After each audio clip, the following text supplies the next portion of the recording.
again. I jumped down here and I completely forgot my water. But great.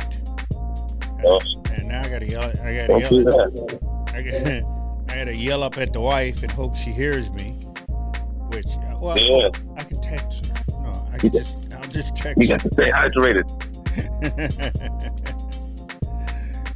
Yeah, that's what I'll do. I'll text her and tell her bring me something down to drink. Some new Walker.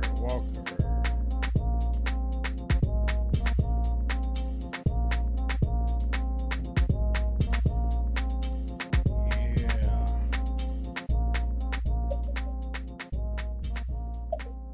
Alrighty. What's happening? It is Sunday, and y'all know what we do on Sundays. We spend a little time with Dexter. Dexter Taylor is on the phone. Yes. Dexter is Yes, sir. in the house. What's happening, my brother? Well, I'm having a good time watching the New York Democrats implode. That's a lot of fun. Hey, You know something? It's hours of fun for the whole family, really. not just the New York group, Dexter. Not just the New York group, but the socialists of Minnesota are. Oh, you know what? I got a new phone, and this thing is not going to work. Shoot. The socialists of Minnesota is doing the same thing. They are. Oh, really? Oh my goodness, dude. Oh, you wait till I got. I'm gonna. Hey, Craig, how's it going? I'm gonna. We'll get into the. Let me write that down. I don't have that on my paper. No. So we got to talk about the socialists Of Minnesota. of Minnesota, so I can tell you what these knuckleheads are doing, and what the Democrats have finally found out on that. But hey, I don't know if you did you read up on the Scott Walker's case, that kid here in Minnesota? I did not read up on that. There's been nothing about that on the newswire. Oh wow. The AP newswire. What's going on? Yeah, man. They dropped his case. Wow. Now, hang on a second. Tell me about the back, because I remember that there was some case involving Scott Walker, but that's as much as I remember. So what was the backstory on that? So this is that kid that was out shooting. Oh no! You talking about you don't mean Scott Walker. You mean Walker Anderson. Walker Anderson. There you go. Thank you very much. Appreciate it. They dropped. Yeah, that's right. I heard about that, and actually, I spoke to his mom spoke to me briefly on a space. Okay. Maybe about a couple weeks ago, and It's like his case and a couple other cases that were similar all went away. Now he's trying to get his firearms back. He did get him. That's fantastic. Yeah, he did get him back there. Yep, he got him back the other day. Wonderful. They returned his firearms back to him, rightfully so, just the other day. Good. So good. Stealing the man's property, starting to jack him up on some trumped up ass charges. So what we got? Well, hey, Dex, what we have to do? Yeah. I've got this figured out now. I put two and two together. So what we have to do is get you transferred. No, thank you. We got to get you transferred to Minnesota, man. So therefore, no, we're not doing that. We're not doing that. We're not doing that. It's hard enough for my family to visit me now. Right, but hey, as soon as you get here, they got to let you go. No. They're gonna be like this. They're gonna fight one and done. They're gonna try to jack a brother up, you know. Right. No. Yeah. Bro, but that's great. I mean, it's really great that they finally came to their senses. I mean, I was surprised that that an appeals court that's loaded with Democrat judges did the right thing for a change. I was shocked, pleasantly surprised, you know. Yeah, man. Those state appeals courts in Minnesota. I mean, you know, you wouldn't expect to get a Second Amendment friendly verdict from them, but it's good that that happened. So yeah, I'm very happy for him, happy for his family, and the other two gentlemen as well. Yeah, it's very good. Yeah. So, but see that here's again here's another thing about that Right. everybody in the black community right now, and rightfully so, because the most wanted gun out there is one that can't be traced. That gun goes for a premium of about $900 on the street. Well, you say a gun that can't be traced, but there's no such thing as a gun that can't be traced. There's no such thing. And the reason there's no such thing is because there's no such thing as a gun that can be traced. That's the thing. I mean, people have to remember, like, when you talk about tracing firearms, right, and serialization, the only thing the serial number does is it tracks legitimate transfers. That's it. Okay? But people who are out on the street in the first place, shooting up the place and harming decent people, and, you know, threat or damaging civic order, are not using firearms that they legitimately purchased. Right. So even if they're using serialized firearms, it's not going to tell you anything anyway.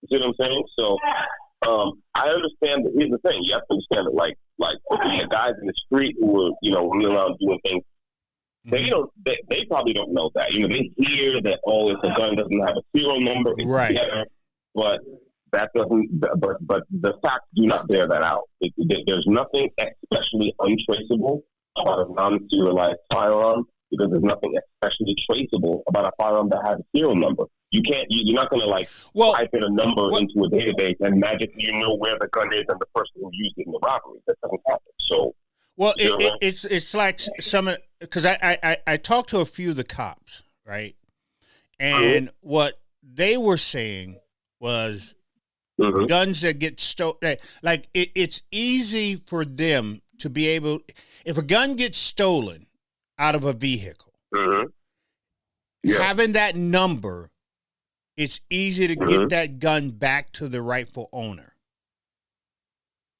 They say it's easy. I'm not. Sorry. Yeah, I'm not. You know what? I didn't go deep into it with them, but this is what when we was talking to them, when we had them on stage, that's what the cop was saying, that it's. I would say. It's easy to hear. Here's what I would say. I would say he's not telling the whole truth. If a weapon is stolen, if a serialized weapon is stolen, okay? Right. And the police have already retrieved the weapon, then you can get it back to the weapon. But in that case, if you have the weapon, you have the serial number because you're looking at the weapon. Okay. Now, so yes, if a non-serialized weapon is stolen, then yeah, it's like there's no easy way to say, okay, this weapon, this is the weapon that belongs to this person who manufactured this firearm. But again, they're skipping a big part of it, which is that if a weapon is stolen, right? How are they going to find the weapon? Find it the first part of getting the weapon back to the right owner is finding the weapon. Okay, how are they going to do that? How does the serial number help them find the weapon? The answer is it doesn't.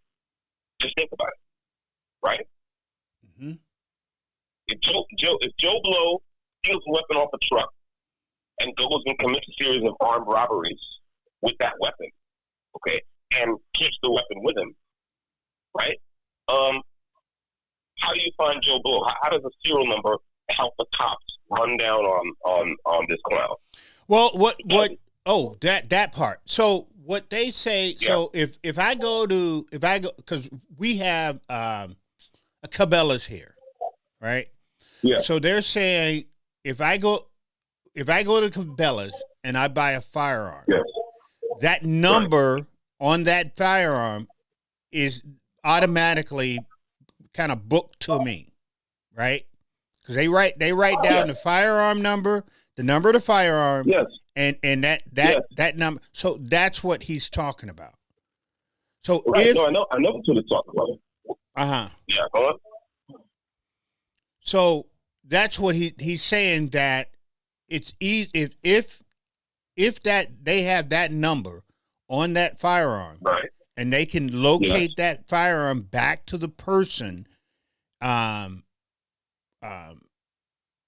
who got it stolen from, or if someone comes in and say, "Here's my paperwork. This gun was stolen."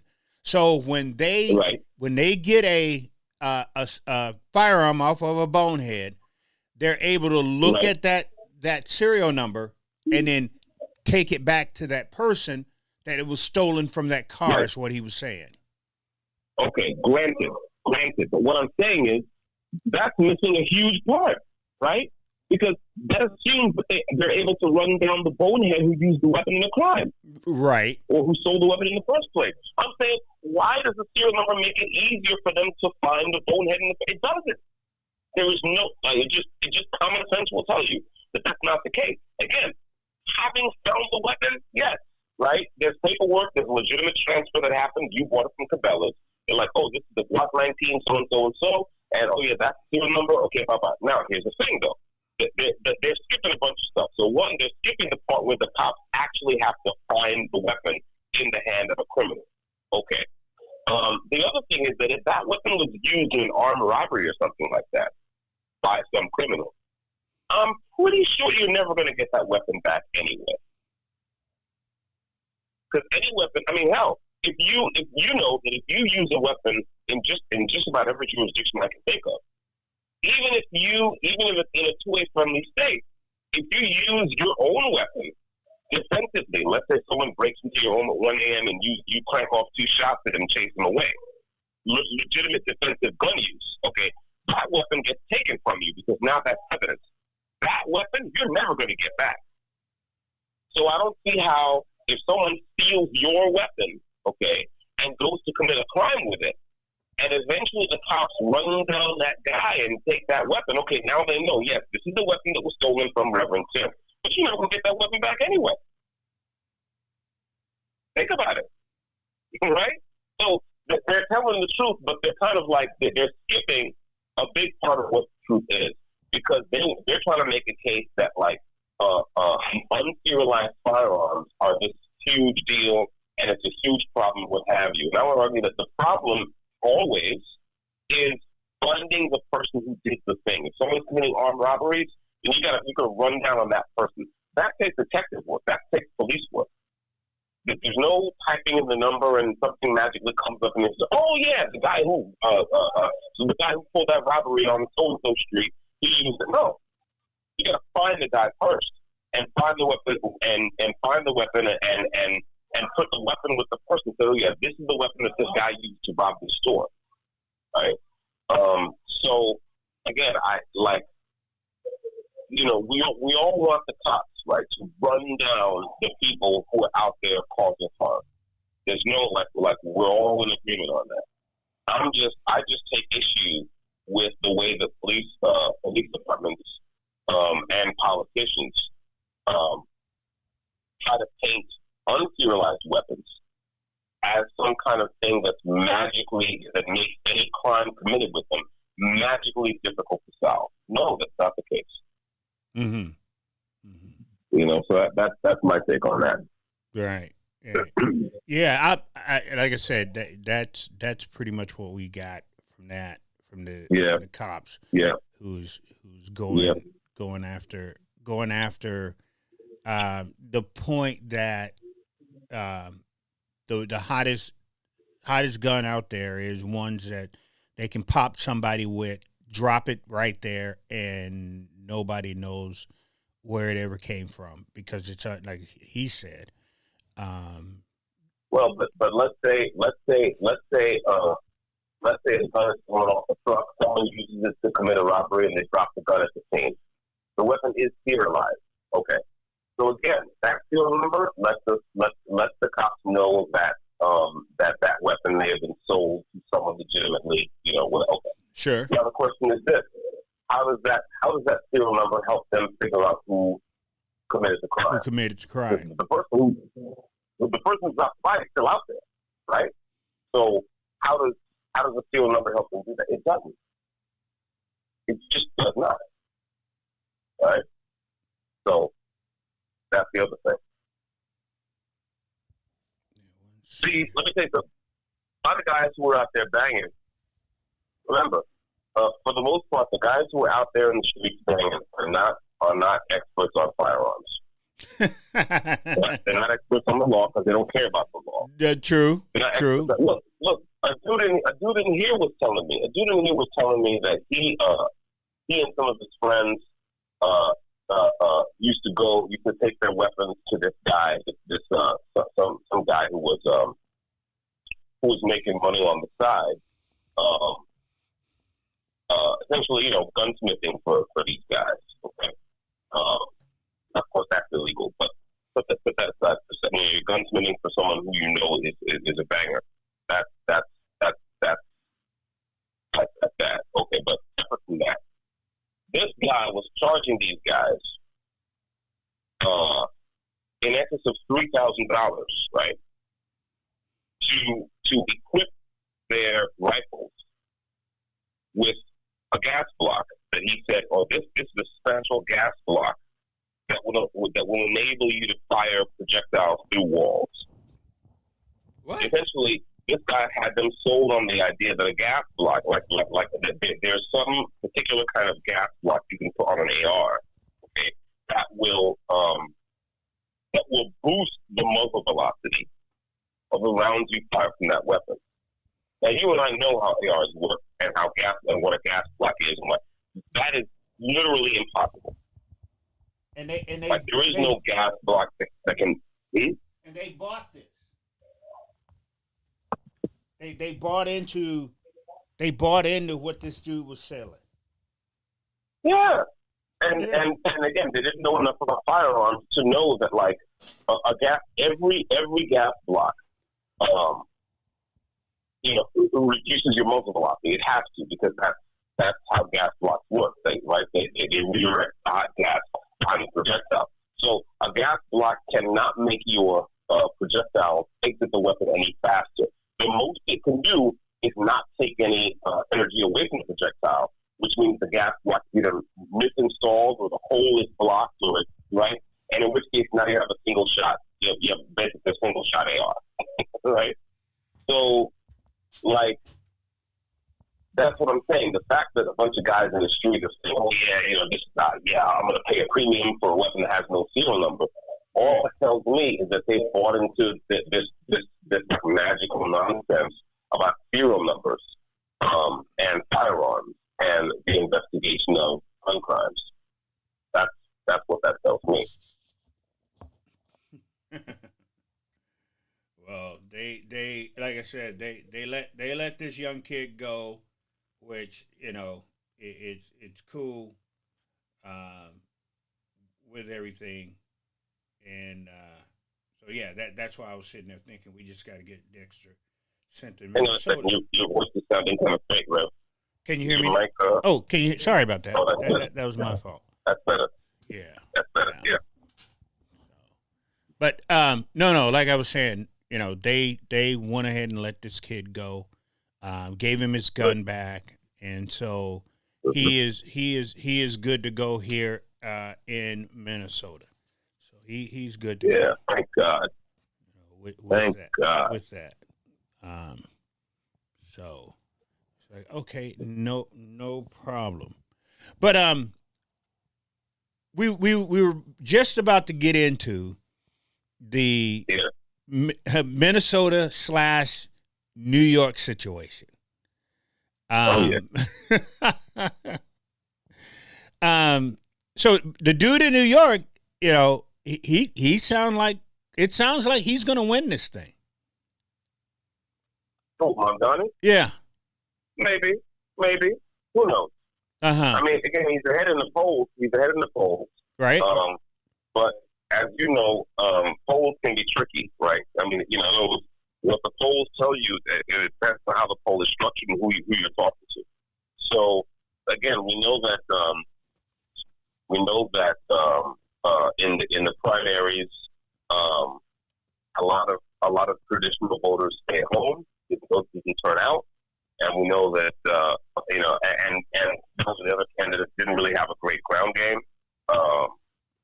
And we know that on the other hand, Mamdani had an excellent ground game with the primary, and a lot of progressives, young white progressives, young white liberals, voted for this guy in the primary. Okay. Does that mean he's more likely to win? I don't know. It's possible. It's possible. I hope he doesn't. I hope he doesn't. Yeah, you got a point. But this socialist movement that these people are jumping on, and it's young people. If you look at who are young people who call themselves and want to make a difference, we don't want to roll with the old establishment. We don't want to roll with the people who've been here and who've done this because, we feel that they have messed it up. So what we're going to do is we're going to come in and we're going to throw a different wrench into this here whole situation. I don't think half of them understand politics, less known to be able to go in and bring in socialism. I really don't believe they understand. I mean, here's the thing. I think you're right, but I have to put the blame back on. Okay, put it this way. What I've noticed, right, talking to a lot of young liberals and progressives, is that many of the grievances they have about capitalism or how our economy works, let's say that, right? Many of the grievances they have about how they come, or at least some number of those grievances, are legitimate. One of the problems, right, is that, Democrats don't care, but conservatives who really should care have not taken the time. Well, first of all, don't want to acknowledge that those grievances are, that there's any problem with how we do capitalism. Well, that's a problem, right? Because if you don't even want to acknowledge that something's not quite right, then what you're doing is you're basically taking yourself out of the conversation, and now they're going to go find whoever is going to tell them some dumb story about how they can make things better, like Zoran Mamdani. I mean, again, his plan for quote unquote making things better is dumb. It's you know what I'm saying? It's so incoherent. It's so incoherent and poorly reasoned that it's not even wrong. It's just dumb. Okay. But no one is talking to young people about fixing the problems that everyone can see.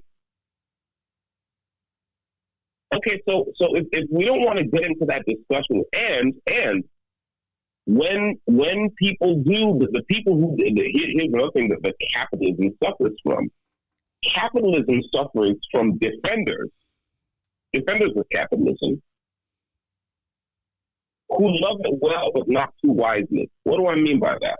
Well, I mean that I've heard people. First of all, one thing is that these guys, these young people, didn't grow up in the Cold War. They don't know a lot of history. If they've gone to college, they don't really know a lot of world history because even if they had a liberal arts education, a lot of times they're being taught a bunch of nonsense. Okay, but I think a lot of the people who step up to defend capitalism, all they know how to do is A, use the word socialism as a jump scare, and B, make arguments that play right into the hands of socialists. Right? Well, capitalism is great because we have a lot of stuff. Right? This is, there's a lot of technical stuff and we have all the stuff you can buy. Well, okay. Well, yes, but if you're making a materialist argument, right, to argue against radical materialists, then you've already lost the ball game, right? But that's what happens when you don't even want to talk about, for example, the one of the biggest arguments against socialism is almost like a moral, something like a spiritual argument. it is insulting and injurious. You have 1 minute left. But it's like conservatives don't want to talk about that. They don't want to talk about that. They don't want to talk about the fact that capitalism works best when you have lots of small capitalists, because many conservatives are in the tank for big capitalists. Many conservatives are in the tank for usury instead of industry. Okay, well, so that's the problem. I just heard Minute Maid chime in. Yeah, so let me drop and come back and we can continue. Yeah. Sounds like a deal. We'll see you on the backside of that. Yes, sir. All right. The caller has hung up. There we go. What's going on, people? For those who just joining us on tonight, it is a Sunday, and 99.9% of the time, if we're on, if Dexter is not in lockup or something like that, then, Dexter Taylor is calling us straight from prison, and getting the opportunity to talk to him. If you're new here and you're like, why is a prisoner? Why is Rev talking to a guy in prison? Well, Dexter Taylor is our political prisoner. Dexter Taylor went to prison. They used Dexter Taylor. They put this man in the prison for doing something that everybody in America should have a right to do. That's to build a firearm. No if, no ands, no buts. But because we're dealing with, Democrats, and that's what it was. I mean, let's be honest. Because we're dealing with, Democrats who have done everything, tried everything, went every way possible to remove guns, especially in New York. Dexter is right now sitting in prison. Dexter Taylor was assembling his firearm. He wasn't bothering nobody. He wasn't messing with no one. He never shot these guns. These guns never came out of his house or anything of that sort. Before the death in the universe. But because New York decided that, they want to do something wrong, here we are. Dexter Taylor is sitting in prison right now doing a 10-year stint for doing something that every American has the right to do. It's that I know he's sitting there going, there's no way. He's got to be an axe murderer, or he went out and he shot somebody and he did this or he kidnapped some. Nope. This man put together a firearm. And they said, well, if you're going to put together firearms, you got to have a license for this and license for that and license for this and license. And that's what they do. They make you have to get licensed for a little spring. And if you don't, then they say you're in the wrong. So here is where we sit. Hold on one second. Yes, sir. Oh, you're back. All right. Cool beans. Yes, sir. Yeah. I said, I like that because because one thing that I've noticed when I do talk to you, we get new people who don't even know about your case. Yes, sir. In our space with us. So I'd like to try to just kind of touch base a little bit on that, so sir. we can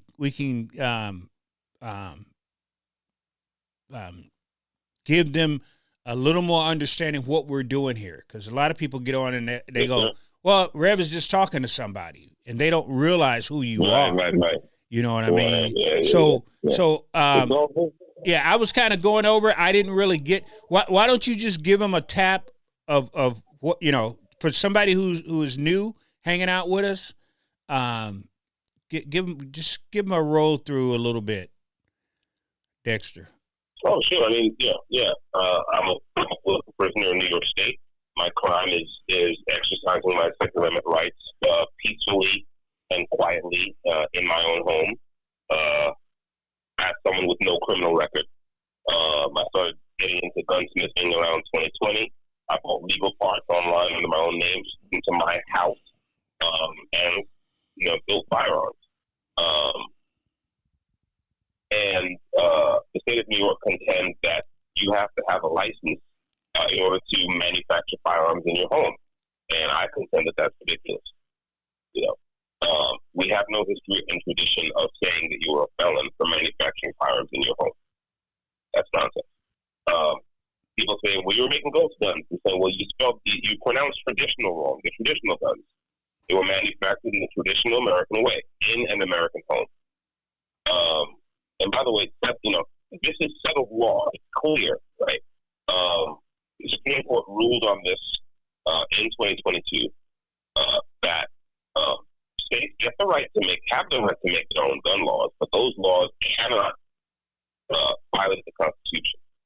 And it's a very simple test that they put down the Supreme Court when they made that decision. They said any state gun law to be constitutional has to conform to this plain text of the Second Amendment and our history and tradition. Again, there is no history and tradition of saying that you can't manufacture weapons in your home without asking the state for permission. That is nonsense. So, so that's where we are. Of course, I refused all the states' plea bargains because I know the law and I know that the Constitution is the supreme law of the land. So now, we're fighting it. My legal team has already written the appeal. We're in the process of getting that filed. And in the meantime, we're also attacking on the political front. I've been doing appearances on podcasts and spaces and such, getting more people involved, informing more people as to what's going on. And, we're hoping to get the attention of the federal government, specifically the DOJ task force. We think it would be excellent for them to take New York State to court, to take them to task for violating the civil rights of New Yorkers. The Second Amendment, the Constitution, is the supreme law of the land. And people in every part of this republic get to enjoy equal protection under the law, or are supposed to enjoy equal protection under the law. And that is not the case in New York right now. And of course, New York isn't the only state. So that's my case, long and short. Like you said, Reverend, people are inclined, and by the way, it makes perfect sense that people are inclined to say, well, no, there has to be something else. There's no way going to send someone to 10 years just for what is essentially a paperwork violation under the color of an illegitimate law in the first place. So I would say, by all means, do your own research, run down the facts, and don't take my word for it that I was a law-abiding citizen. The very first prosecutor they assigned to my case vouched for my moral character in writing, in a communication to my lawyer. Right? He said if Mr. Taylor had applied for a permit, he would have passed the good moral character test. So believe me, believe the prosecutor. Right. Right. This case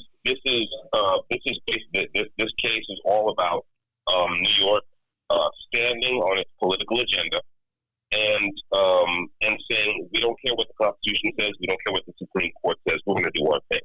So we're going to sort it out in court. And again, in the meantime, we're going to push on the political side to get more and more people around the country, not just around this state, but around the country, to know about this case.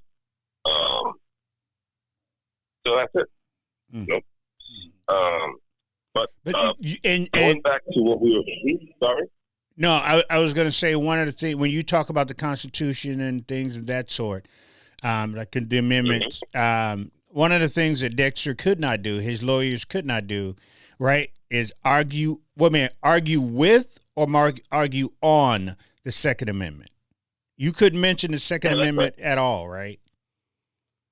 Oh yeah, I mean, I took a stand in my own defense, and every time I gave an answer that had the word Second Amendment in it, the prosecution lodged an objection, which was sustained by the judge.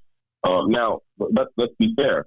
It is true that when it comes to jury deliberations, right, the jury is in a state trial court is not supposed to consider the constitutionality of laws. That's for appeals courts. That is true. But they went beyond that. They said, well, you can't even talk about the Constitution. You can't even talk about the Second Amendment in open court, which is flatly ridiculous because that's the only amendment of which that's true, right? You think about it. You have the right to a speedy trial, right? That right is guaranteed in the Bill of Rights. I believe that may be the Fifth Amendment.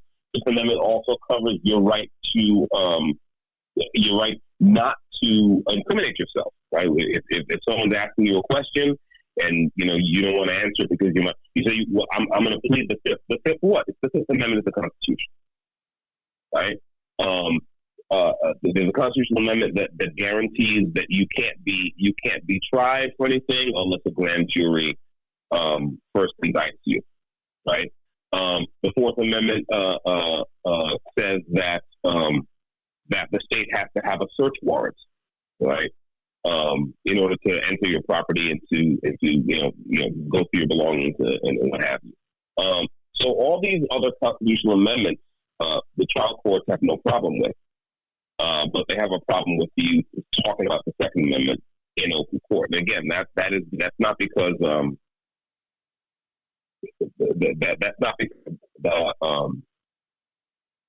that's not because of what the trial the jury is supposed to consider.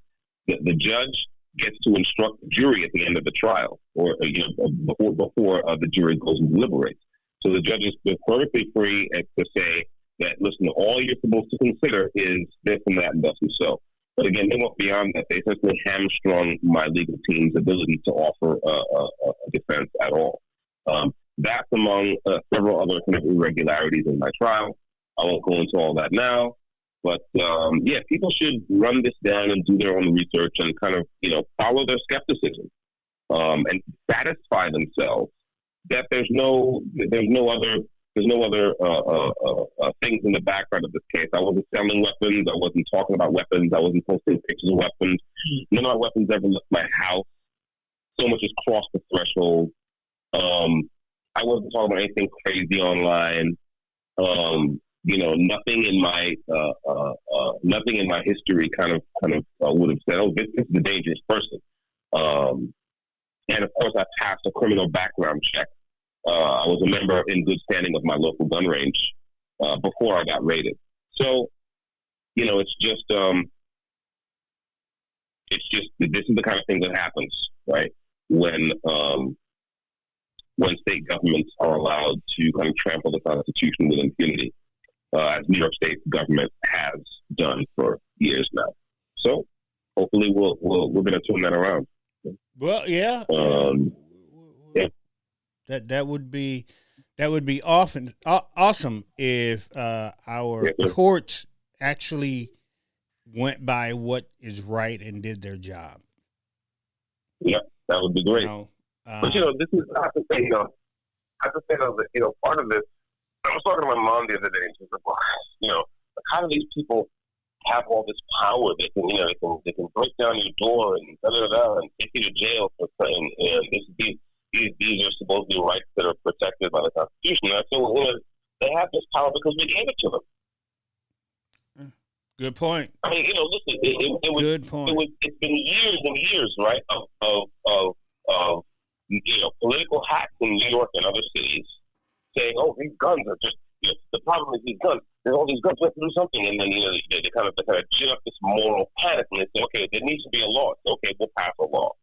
We'll pass enough law. Okay, we're gonna toughen the gun laws. We're gonna toughen the and it's like if you get caught with a gun, it's like a gun. And then we're gonna do stop and frisk, and we're gonna randomly stop people and go through their pockets. And if they have it, okay, well then you've given them all this power. You said no problem." Because you're afraid. And I get it. Look, there's lots of things to be afraid of. But the problem is that if you let your fear control you, if you let your fear run the place, then the problem is that there's always some political hack who's going to tell you, "Oh, you're afraid? And no problem. Listen, just give me some more power and I'll make it more better." There's no shortage of politicians who will tell you that and follow through by using their power to take away some more of your rights. So yeah, that's the case. Give me 1 second. I'm just getting my razor back to that. There we go. Yep. Cover on. Thank you. Yeah. So yeah. This is where we are. You know? Yeah. But before I lose my train of thought, I want to go back to what we were talking about before the break. Because it actually kind of ties in, right? It's like we have, so you were talking about all these young people who are, socialists, or they're into socialism, or they're ready to embrace socialist ideas, right? Right. Yep. And my point is that it's not good enough. It's not good enough for conservatives to simply like point and laugh and say, look at these young people with these stupid ideas and whatever. And or use the word socialist as a jump scare that's supposed to scare them out of listening to whatever this person has to say. We have to do better than that. We have to be better defenders of our system than that. And so, for example, we have to be honest about the fact that capitalism works best when there's lots of small capitalists. We have to be honest about the fact that we've been running our system in such a way that it favors very large capitalists. And the problem with very large capitalists is not that they have a lot of money, right? I mean, look, like think about what Zoran Mamdani. So we don't really need to have billionaires. That's what. Okay, well, because that's all he can think about. But isn't he a billion? I mean, he's not a billionaire, but he has a lot of money, right? Yes, but let's stay focused now. I don't care about what I'm saying. I want to attack his argument, not him. Okay, what I'm saying is that the problem is not like how much money you have in the bank. Sure. The problem is are we misusing the instrument of capitalism to favor very large operators at the expense of smaller and more economically diverse operators? And my contention is that we are, right? Small farms have been under threat and going away in this country for decades now. Are we taking that seriously? Right? Are we misusing the instrument of capitalism to favor usury over industry? It seems that we have been. I mean, we had a financial crisis in 2008, right? A bunch of eggheads were playing games with derivatives on Wall Street, and it blew up in their faces, and we had to pay for it. That's the problem. And if young people see that and they say, well, this is a problem, right? Well, what is our role as conservatives? Are we supposed to just sit back and say, no, it's not really a problem, that's just a free market? That's not good enough. Like, no, my dear, no. That's a problem. Scripture has a big problem with usury for just that reason. It's poisonous. We are supposed to be a prosperous nation. We're supposed to prosper on the basis of industry, on the basis of honest work, on the basis of like putting our hands on the materials of the world and coming up with something new and interesting and creating value for our society and whoever else wants to trade with us. That is a righteous use of our capitalist system.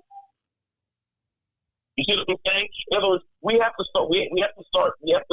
stop arguing with all these things on the materialist grounds that our socialist enemies argue on. Because if we argue on their social ground, we're going to lose.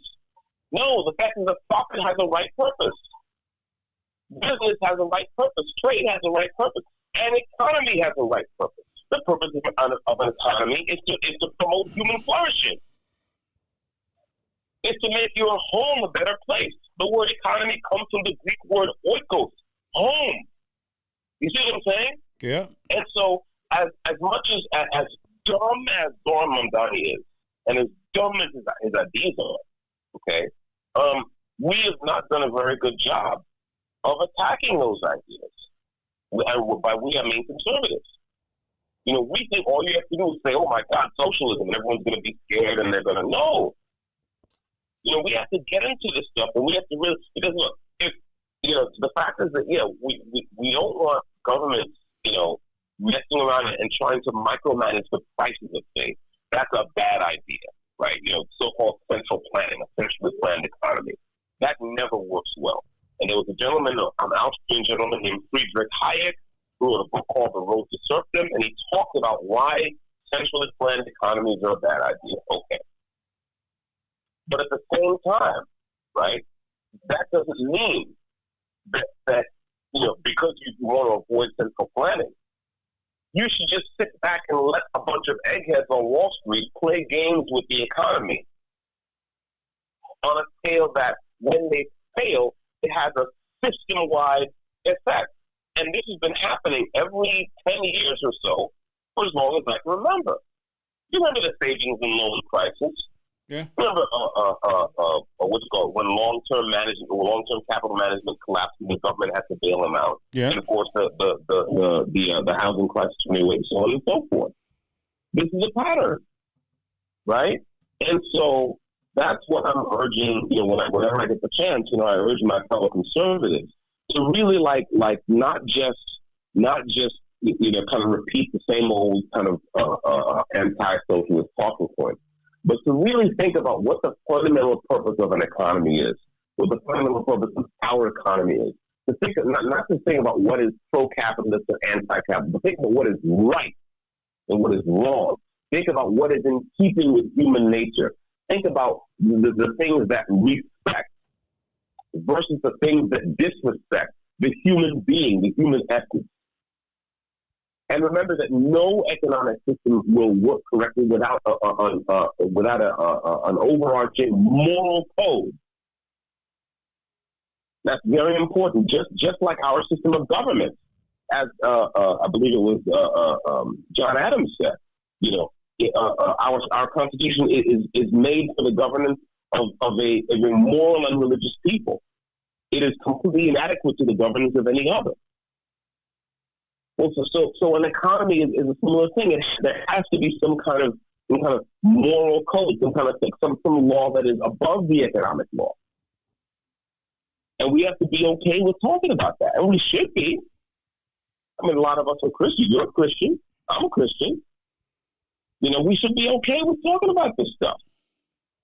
And we're not, and so that and our silence on that, right, and our seeming complicity in the misuses of capitalism, right, gives idiots like Zoran Mamdani the opening they need. So that would be my argument. It's like, now look, we may be on the verge of seeing a socialist mayor, and not just a socialist mayor, but one who is dumbass. By the way, here's the funny thing. These socialists, okay, are not even playing it straight as far as socialism is concerned. Because socialism, one of the fundamental kind of tenets of socialism, is that the people own the means of production. Now, here's the funny thing. Talk about the people owning the means of production, meaning economic production.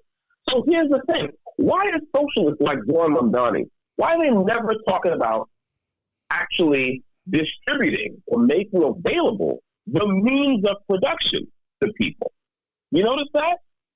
You notice that when guys like him get to where they're within striking range of political office, what are they going to talk? They're talking about giving away calories, right? They want to talk about giving away services. Oh, we're going to have free buses in New York. We're going to have government subsidized grocery stores. They never talk about making tools available to people. They say, hey, if you're a New Yorker and you know how to sew, we're going to figure out how you can get yourself a sewing machine so you can even make a living out of your apartment. If you're in New York City and you know how to do hair, we're going to make sure there's no government impediment to you making money by cutting your friend's hair in your living room. Right. If you're in New York City and you're a skilled machinist, you see what I'm saying? Like, the socialists don't even believe, they're not even on their own side, bro. They don't even hold with their own principles. Like, we have to be willing to attack them on these grounds. Like you're lying. You know what I'm saying? You're lying to yourself. You got to be willing to attack them on those grounds and not just say, oh, look at how terrible it is that this guy's a socialist. This guy's lying. He's obviously lying. Sure. He's not letting it straight. So, yeah. Well, we have pretty much the almost the same thing here. We have except we have a Somali gentleman, Yeah. and straight up socialist, right? He let us know that he was a socialist up until the point to where people start going, "You're bad because you're a socialist." Now he's kind of dropped that mantra off the end of his who he is, but he's a straight up socialist. He believes that that he's one of those people that believe that we should have they call it public safety, right? They'll tell you this. Oh yeah, I believe in public safety. I think we should have public safety, but they don't have an answer to the public safety, right? Only part of the public safety they have an answer to is get rid of the police, dismantle completely the police department. No police at all, right? Like you said, which is stupid. The dumbest thing. And look, I just like I've always said, I understand why some people will sit there and say, let's defund the police. I get that. I when they say defund the police, all of that, I get it, because the police have been such a stain on Minneapolis and the people of Minneapolis for so long. Now people are going, nothing's never going to change. So let's just if we get rid of. But here's the thing that gets me about them all the time when they say this crap.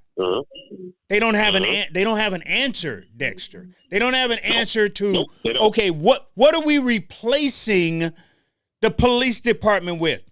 Oh, it's public safety. But no. I understand what you're saying, public safety. But my question again, what are we? You understand what I'm saying? We had in the last probably 2 weeks. We had 500 break-ins of cars. 500. Right. Here's the thing about that situation. These kids know they can go break in a car and the police won't chase them. So they got the green light to break. Now, when I sit and I ask them about public safety, what is it like, public safety? If someone breaks in that car under your public safety rules, who gets the bad guy? No one has an answer, Dexter. Right. Nope. I mean, look, this is, again, these so-called socialists. I mean, first of all, I wish someone would ask Zoran Mondani, like, well, are you, because he's a professed Muslim, which by itself isn't necessarily a problem, except that he says he's a socialist. Well, okay, so hang on a second. Are you, like, do you agree with Marx that religion is the opium of the masses, or are you sincere in your religious beliefs?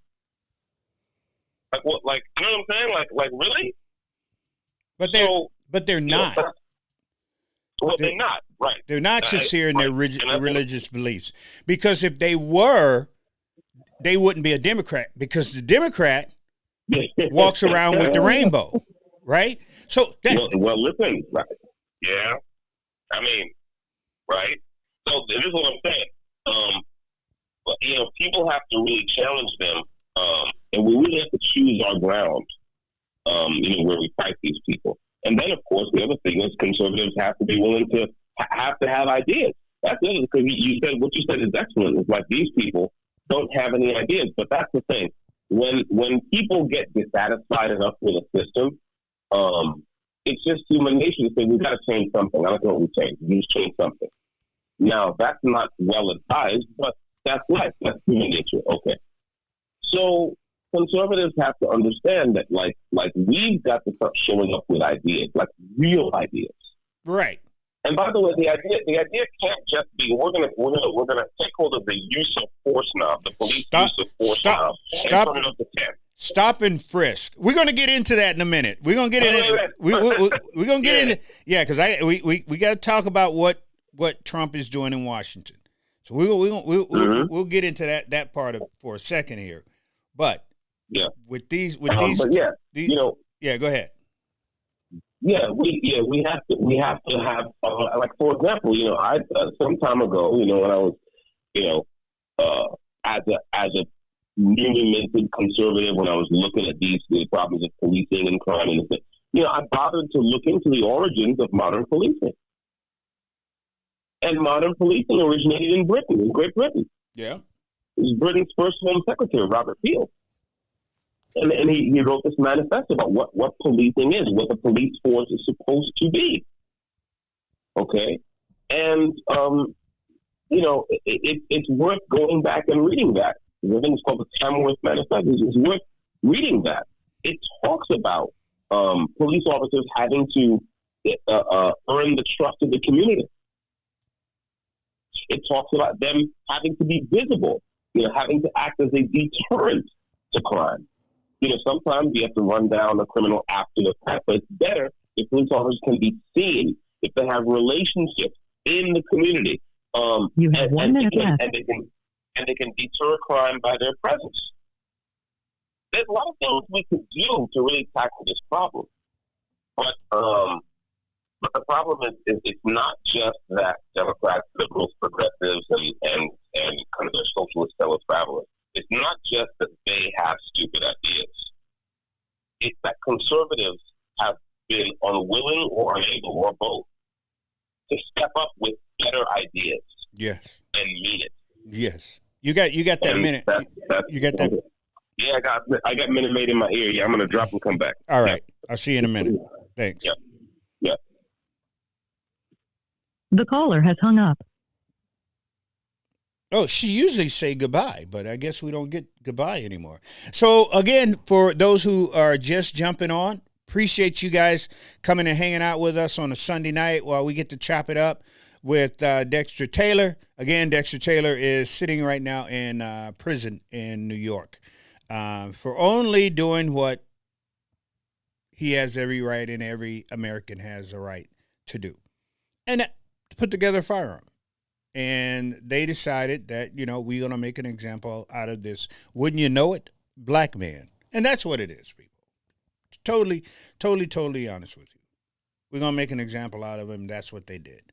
So Dexter got 10 years. He's sitting in prison right now for 10 years because he wasn't going to bow down to the establishment and take their plea deal.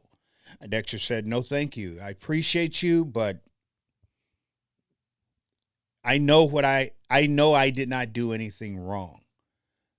So for you to take me, lock me up for doing something that I have every right to do in this state, in this country, is just wrong.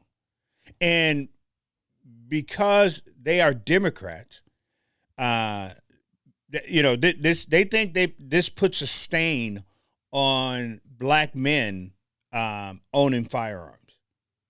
I'm just saying what I think it is. I'm just saying what I believe.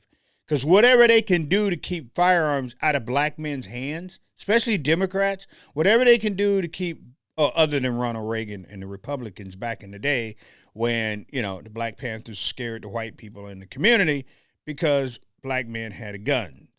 Well, I guess all of them at this point look at the situation and go, black men shouldn't have guns.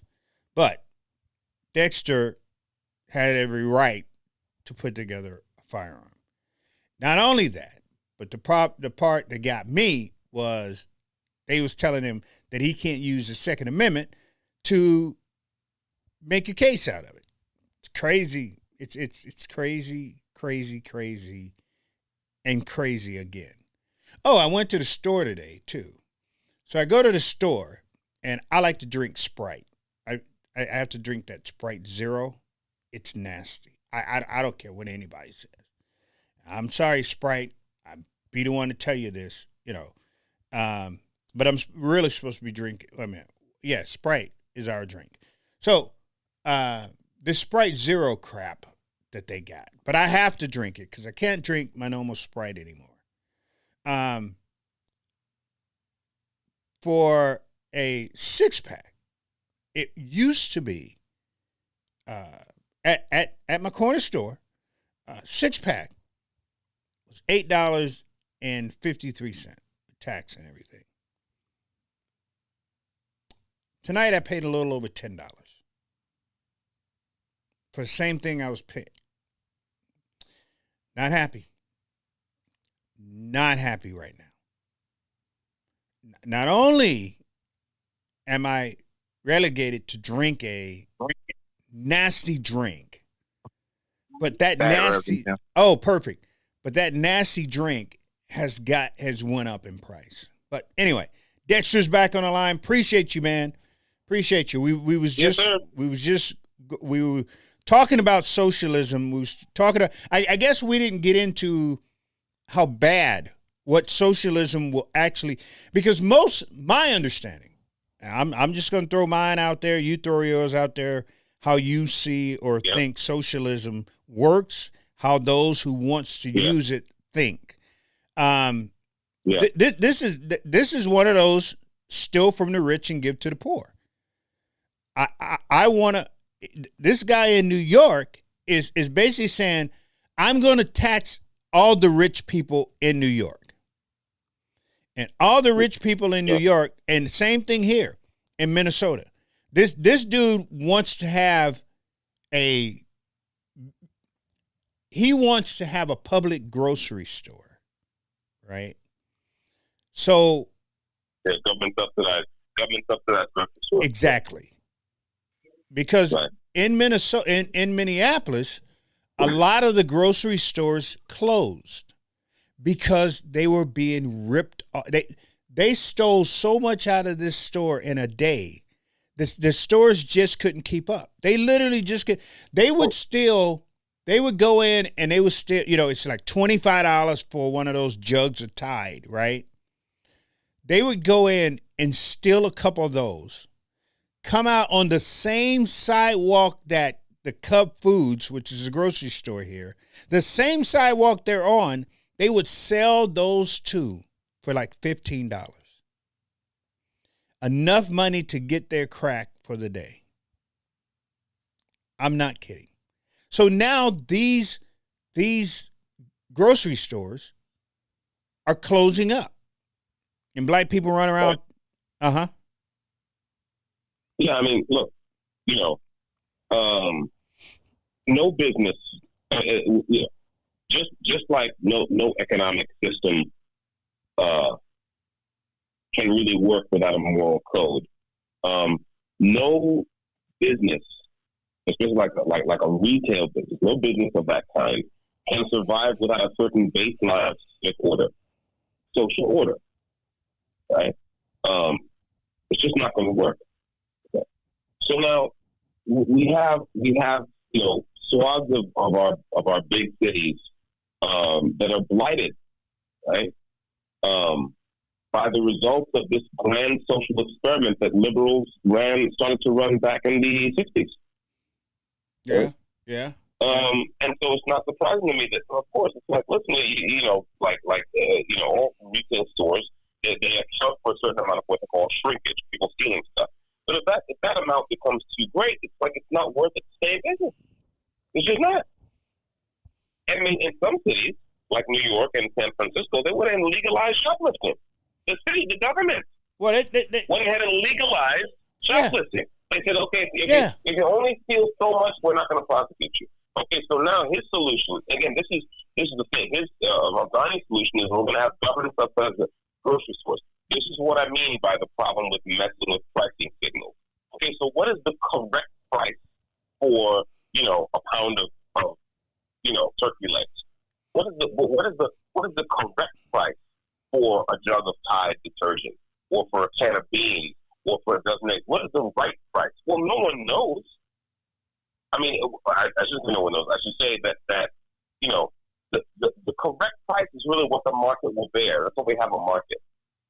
And the problem is that you're going to have the city government paying some nonprofit to just arbitrarily decide that the price for, a dozen eggs should be this, that's affordable, and they're going to stock these supermarkets, and they're going to have the same problem with shrinkage, and nothing's really going to change except that they will spend that much more taxpayer money to fund this kind of doomed experiment. Now, to me, if I were in the arena, I would challenge him on the basis of what makes you think. Well, first of all, who is it that's actually going to decide on these prices? Why is it? You say that there are food deserts in the city. Okay, well, show me where these food deserts are. Show me where these food deserts are. And tell me how many of the people, poor people who live there are actually overweight, morbidly obese. Then explain to me why people are morbidly obese in the food desert. That'd be one thing I'd say. Yeah. And I say, well, why don't you agree again? Why do you have such a low opinion of human beings? Right? That the only thing you can think to do is to give them stuff. Right? Wouldn't it be better if there were economic development, if people were able to have jobs, if they were able to be, so that people could actually work and earn the money to buy their. What makes you think that you created a better system by simply giving things to people?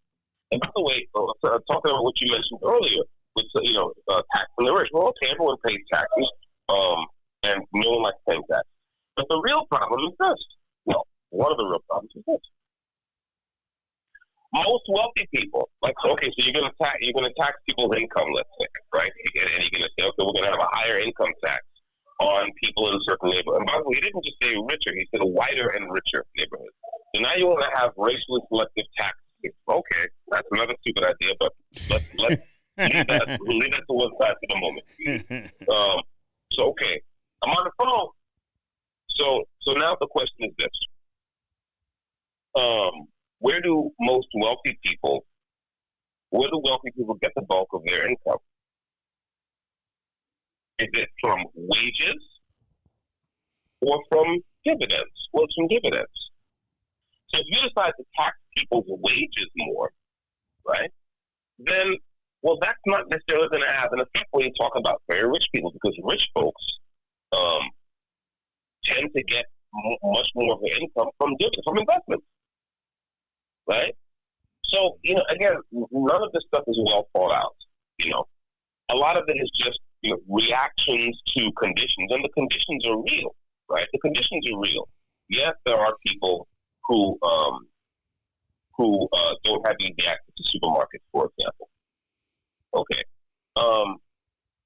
but the thing that I dislike maybe the most about people like Zoran Mamdani is just how incurious they are. Because they're just not curious, and I find that a very odd characteristic for someone who is billing himself as a problem solver. How can you say, I want to solve these problems, but I'm not curious at all about where the problems come from and what the root of these problems are? It's just, you're not curious at all. It's like, oh yeah, we'll give people more stuff. It's like we've had government subsidized housing for decades in this country. What is the condition? Most cities you go to in America where there is government subsidized housing, right? What is the condition of the government subsidized housing, right? We've had government subsidized food in this country for decades. Okay, have we noticed that the underclass has ceased to be the underclass because of government subsidized food and housing? And by the way, government subsidized transportation, all this. No, what we've noticed is that we've created a kind of a semi-permanent underclass. Well, isn't that a problem? In other words, isn't he at least curious about whether that's a problem? You know what I'm saying? Like, doesn't he want to know? Mm-hmm. Right? So again, but this is the kind of this is the way that we need to attack people like John Mondani in the political arena, not just saying, well, socialism is bad. Well, we can get into a discussion on why socialism doesn't really work, but even before we get to all of that, right? We don't have to dig into that technical discussion. We can just say, in other words, the average person on the street who is not interested necessarily in economic theory, right? If I want to persuade that person, then I don't necessarily want to get into a discussion about competing economic theories. I could just say, I could just appeal to his common sense. I just want to look around.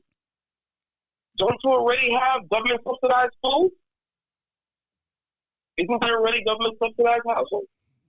Yeah, that's has set it up. made a difference? Yeah.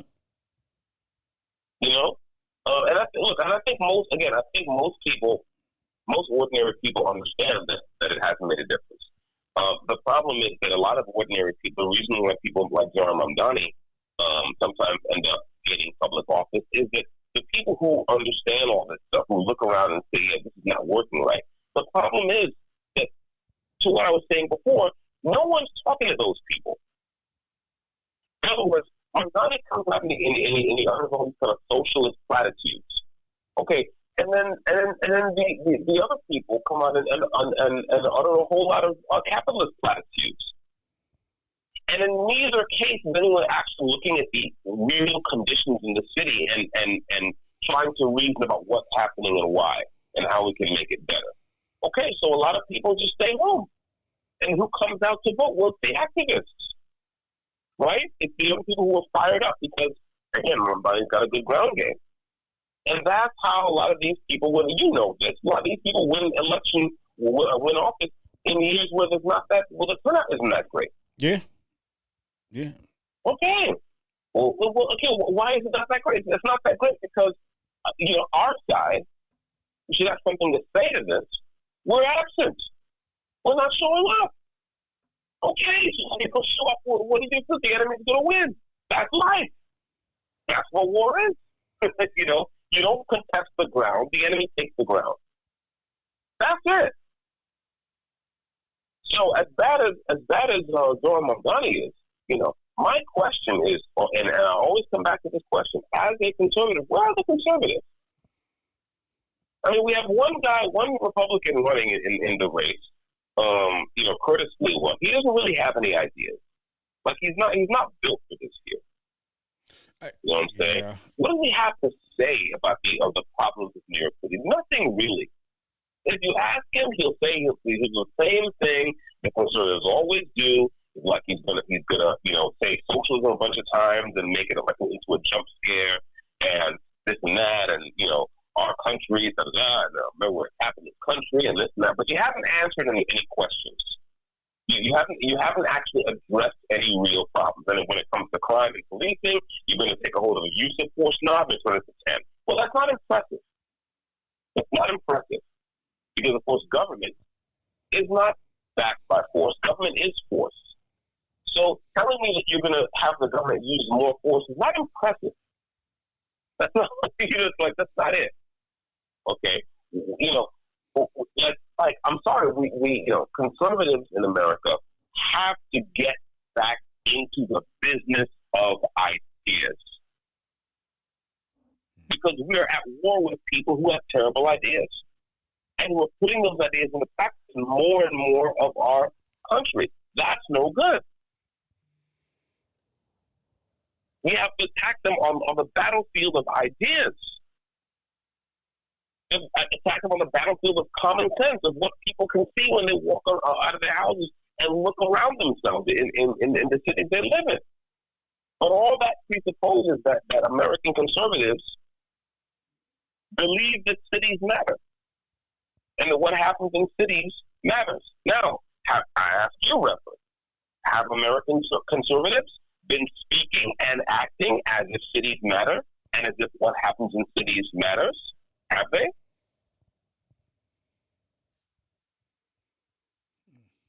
Obviously not. Not really. So there we have it. If conservatives don't want to show up and conserve the good things in cities, So what well, is? then, socialists will show up and ruin all the good things in cities. That's how it works. I can't help you. Yeah, I just don't see how. I guess, like I said, I don't see how threatening your base is ever going to be right. It's threatening the middle class to somewhat, getting to that status of rich. How is that's just not. I don't see that helping. I don't see that really getting you somewhere. When you're sitting there saying, if you make so much money, I'm going to tax the heck out of you. Well, here's the thing. I would say this: we don't have to worry about defending the rich. The rich will always find a way to defend themselves. Right. Yeah. Good point. At worst comes to worst, they're going to move out. At worst comes to worst, they're going to move out. That's it. Okay. So this is another thing that I disapprove of the conservatives do, which is when people like Zoran Mamdani talk about attacking the rich, they talk about defending the rich. I propose to do neither one. I wish to neither attack the rich nor defend them. And if I were in the arena, I would say, well, if I were mayor, I would say it's my number one mission to make job creation the best tax shelter there is for the rich. That's what I would say. You know what I'm saying? It's like I don't have to kiss their asses because they're rich, and I don't have to pretend to hate them because they're rich. Right. It's all one thing. What I want to do is to create the incentives, right, for them to actually, because not all rich people are job creators. That's the other myth that conservatives like to do. Well, now you're threatening the job creator. Well, hang on a second. A guy who's got a lot of money and is not creating jobs is simply not a job creator. A guy who's got a lot of money and just spends all day trading stocks and bonds on Wall Street that's fine if he wants to do that. He's free to do that. I'm just saying that's not job creation. Okay, what is your business if you're running a city? Well, and you're interested in economic revival. One of the things you have to care about is job creation. So what makes sense to me is to make job creation as such a very favorable tax shelter for wealthy people. Do you want to protect what you have from the government? Do something that will create some jobs, and figure out how to structure things so that really is the case. But again, that involves getting in and changing the structure of these municipal laws and city laws, for that matter, so that they're not continually punishing profit. Right? We have to get to the point where we understand that profit is not evil in itself. Someone is not getting away with something just because they are making a profit. Nor is someone necessarily doing something virtuous and good for society because they're making a profit. Not enough information. What are you doing? If you're just playing games with derivatives on Wall Street and profiting by it, then you're not doing anything good for society. Now, I don't propose to outlaw that. I'm saying, well, listen, I want to structure the tax code in such a way where you can protect your investments and your assets by creating jobs, by creating economic opportunity, by building infrastructure. I want to incentivize people because people follow the incentives. But again, we don't hear, the problem there is not what Zoran Mamdani is saying. The problem is what everyone else is not saying. That's what I want to get to. The problem is what conservatives are not saying. They're not coming to the table with ideas. Do they ever? And I don't know why that would. Well, they but they certainly ain't now. Shit. Look. Even the whole. You and I talk a lot about the war on the American family. It's a war that's been going on for decades now. I want to hear conservatives show up in cities and talk about rolling back the war on American families. I want to hear conservatives not just mouth platitudes about the nuclear family. That's not going to happen. On any given night, can get up and talk about the nuclear family all day and night. But the problem is if you haven't created the economic conditions, or if you're not fostering, I should say, the economic conditions, okay, that make it possible for the family to survive and thrive, then it makes no difference how much you say the words nuclear family over and over and over. We have to be honest about this, right? We have to be honest about the fact that so-called globalization, one of the things it did was it very seriously damaged the family. The welfare system, no fault divorce, globalization, the three horsemen of the apocalypse, as far as the family is concerned. Okay, so how can we make it so the family is able to prosper? How can we make it so that people can turn their skills, their abilities into prosperity, their assets into prosperity? And again, then we see right away that we don't have to attack Zoran Mamdani for being a socialist. We just have to attack him for not having a goddamn clue. Like, giving people money is not the same as fostering prosperity, organic prosperity that comes from the work of people's hands and hearts and minds. We have to be willing to talk about this stuff, and we're not, and that's the problem. Yeah. You got a point, man. I mean, at the end of the day,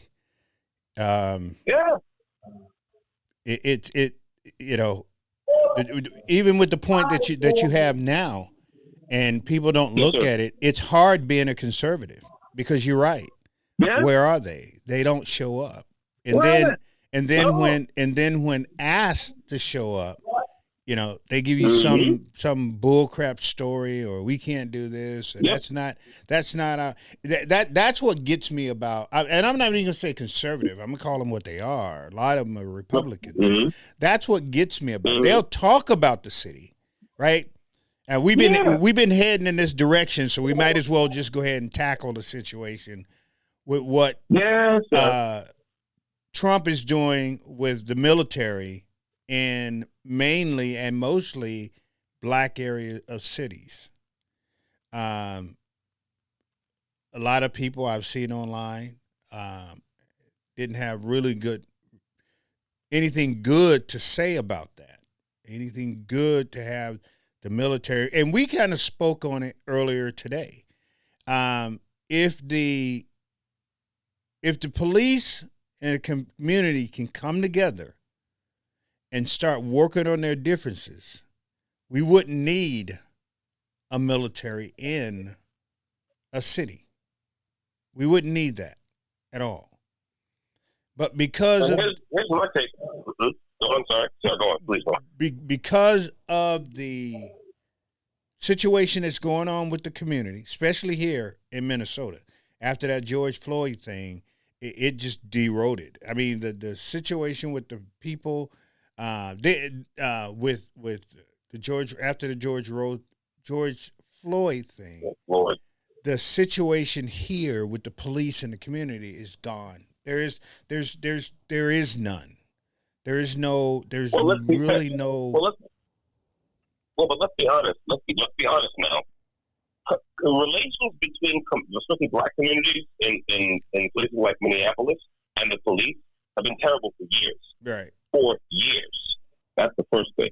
The second thing is we have to be honest that a whole lot of people from other places showed up in Minneapolis after the George Floyd incident to cause trouble. You have to be honest about that too. I mean, I've seen the videos of people in these neighborhoods facing up to these BLM and Antifa mobs saying, listen, turn around and go back. You don't ever see you in here. Yeah, I don't ever see you in here. Right? Okay. I can tell, when it comes to that, I posted the picture of me standing on the corner with my AR-15. I can tell you there was a lot of people who came into the city. That happened. Yeah. I know a lot of people don't like to talk about that and don't like to bring that up. But I was one of the people who walked Lake Street. I walked Broadway. I walked Glendale. I walked 26. I walked Douglas. I walked Blaisdell. So I can tell you that we chased a lot of people out of the city. Out. There you go. Yes. And I mean, look, by the way, and Minneapolis isn't the only place. I remember just the other month, maybe it was like last month when there was that outbreak in Los Angeles, right? And some people in my circle told me that a bunch of quote unquote rioters, or whatever they were about to go into some neighborhood where the Crips what was a Crip stronghold. And a bunch of Crips came out and said, "You gotta turn your ass around and get out of here. Yeah. Like, we don't want you. You're making it hot right now." Okay? So let's be fair. It's like, let's not pretend that as if all that civil unrest was organic. That's the first thing. But let's also not pretend that the relationship between police and the residents was all wine and roses before George Floyd got there. That's not the case. And again, when going back to my problems with conservatives. Okay, so when you have some incident of police misconduct, you have two opposing and wrong viewpoints. You've got Democrats, liberals, progressives coming out with these talking spicy and we got to defund the police and stuff. Okay, and then you have supposed conservatives acting as if all of a sudden they're no longer skeptical about government. Uh-huh. Municipal police are the only government employees that conservatives trust 100% all the time. I'm sorry, that won't do. Okay, that will not do. You see what I'm saying? Oh, no, I got you. This is what I mean. It's like this is why so many people stay home. This is why the truly conservative silent majority stays home so often. And then sometimes you spiral because then you get some jumped up young socialist or wannabe socialist with stupid ideas, and he's got a good ground game, and now you get a bunch of activists coming out and driving elections, and everyone else just sits home shaking their head, and now you have the cities in the states that they're in. Okay, but this isn't some kind of fixed state of affairs. This can change, but what has to change first is the political will. Conservatives and Republicans, again, have to begin talking and acting and thinking as if cities matter and as if what happens in cities matter. You mentioned DC. I wanted to touch on that a little bit because I don't know. I would actually bet against. I mean, I don't have all the detailed news that you might have. When I saw this thing happening, I was betting against the idea that the National Guard was going into all the worst neighborhoods.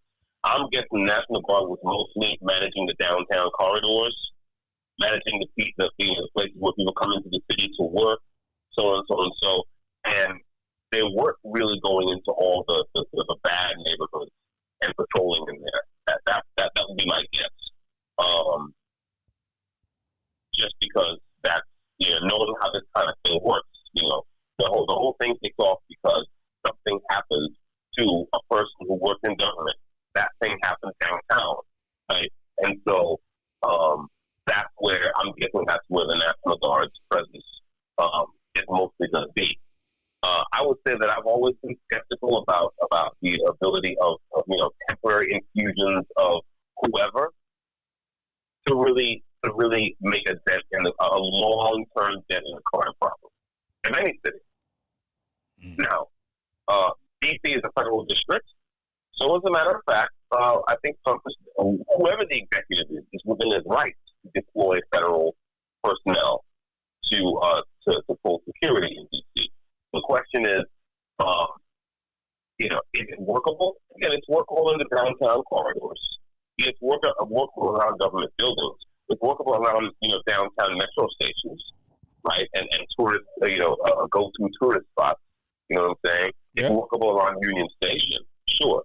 You have 1 minute left. And then over time, what happens is eventually the National Guard gets pulled back.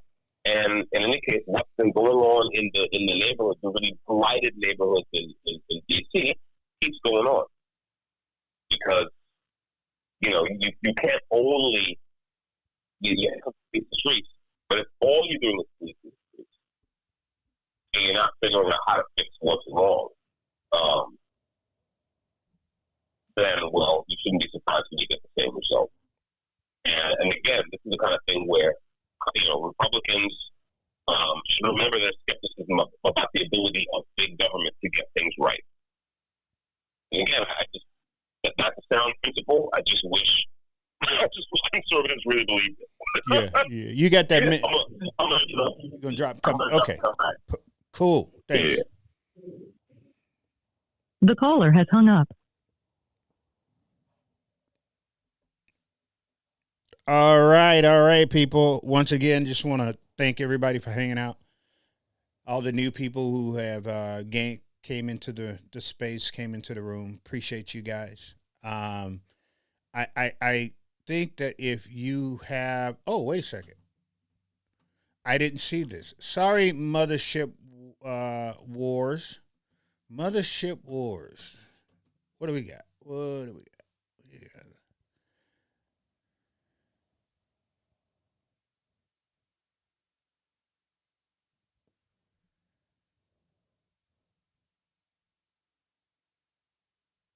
Okay, because they're not allowed to.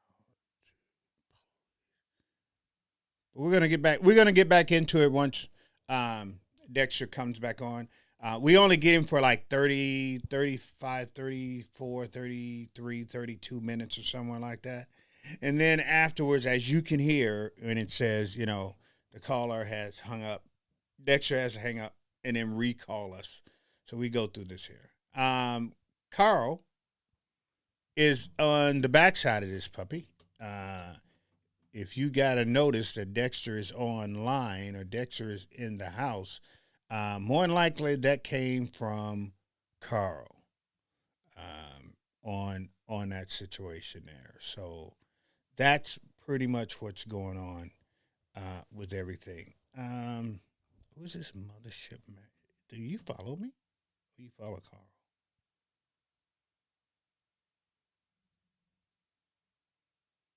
Mothership Mars. Nope. That's why I was sitting there going, I don't recognize, because I do. I recognize a lot of people who follow me, and because I've probably been through, your little profile on a lot of people. Because like I said, guys, I got time on my hands. I don't. I got a lot of time on my hands with everything and the things that's been going on. So, if I get bored and I just done reading a book during dialysis and stuff like that, I go to my Facebook or my Twitter. I'll pull up your whole profile, read it, and then look at see who you tweet, what you tweet, and how you tweet. Hey, I got to clear something up. Because somebody who I blocked. Let me make sure y'all understand something, because it irritates me when these knuckleheads. So here's what I've always told people. Okay, I don't, and you can go on my page if you're new here and you don't know who I am. You can go on my page and you can see where I will have full-blown conversations with people who disagree with me. But here is the deal, okay? This is how it works on this page, regardless of what other people, you can't do that, Tim, you shouldn't be able, that makes you look weak. If you are on my page and you get personal and you start calling people names and you're just flat out rude, I will block you. If you are racist, I will block you. Those are probably the only two ways that you're going to get blocked. We bet for everything. Hey, Carl, you got a second? Yeah. Okay. So, hey, Dexter, we got to knock this out real quick, because I almost forgot until I saw this dolphin on this thing. See, Carl, last week, right? Was it last week or this week, Carl? This week? It was this week. Okay. So my understanding, I came into the room late, so everybody knew what was going on but myself. But for some reason, Carl was having a problem with orcas. You know, that black white whale thing? Carl was. Yep. So he said wait until we get Dexter, and then he gonna explain that. So, Carl, the mic is yours. Yeah, I don't like orcas. I believe they're murder dolphins, and they terrorize the sea, killing seals, sea lions, and other things like that. They're a menace. That's the reason why they're called killer whales. No. Well, I think they use the word. I think they use orcas so they won't be called killer whales, Carl. So therefore, people don't see them in a bad way like you do. Mm-hmm. I see the truth.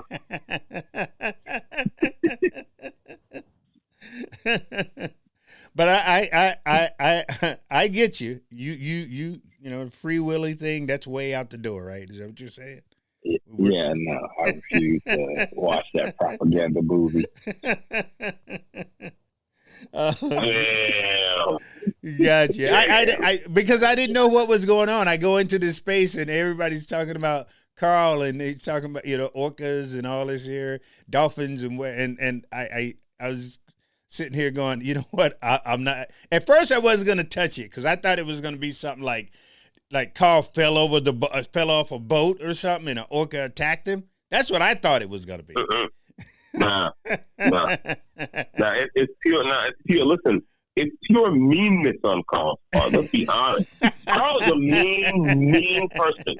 Can we just acknowledge that? Carl is a mean son of a bitch. That's just how he is. Even though he's actually talking about.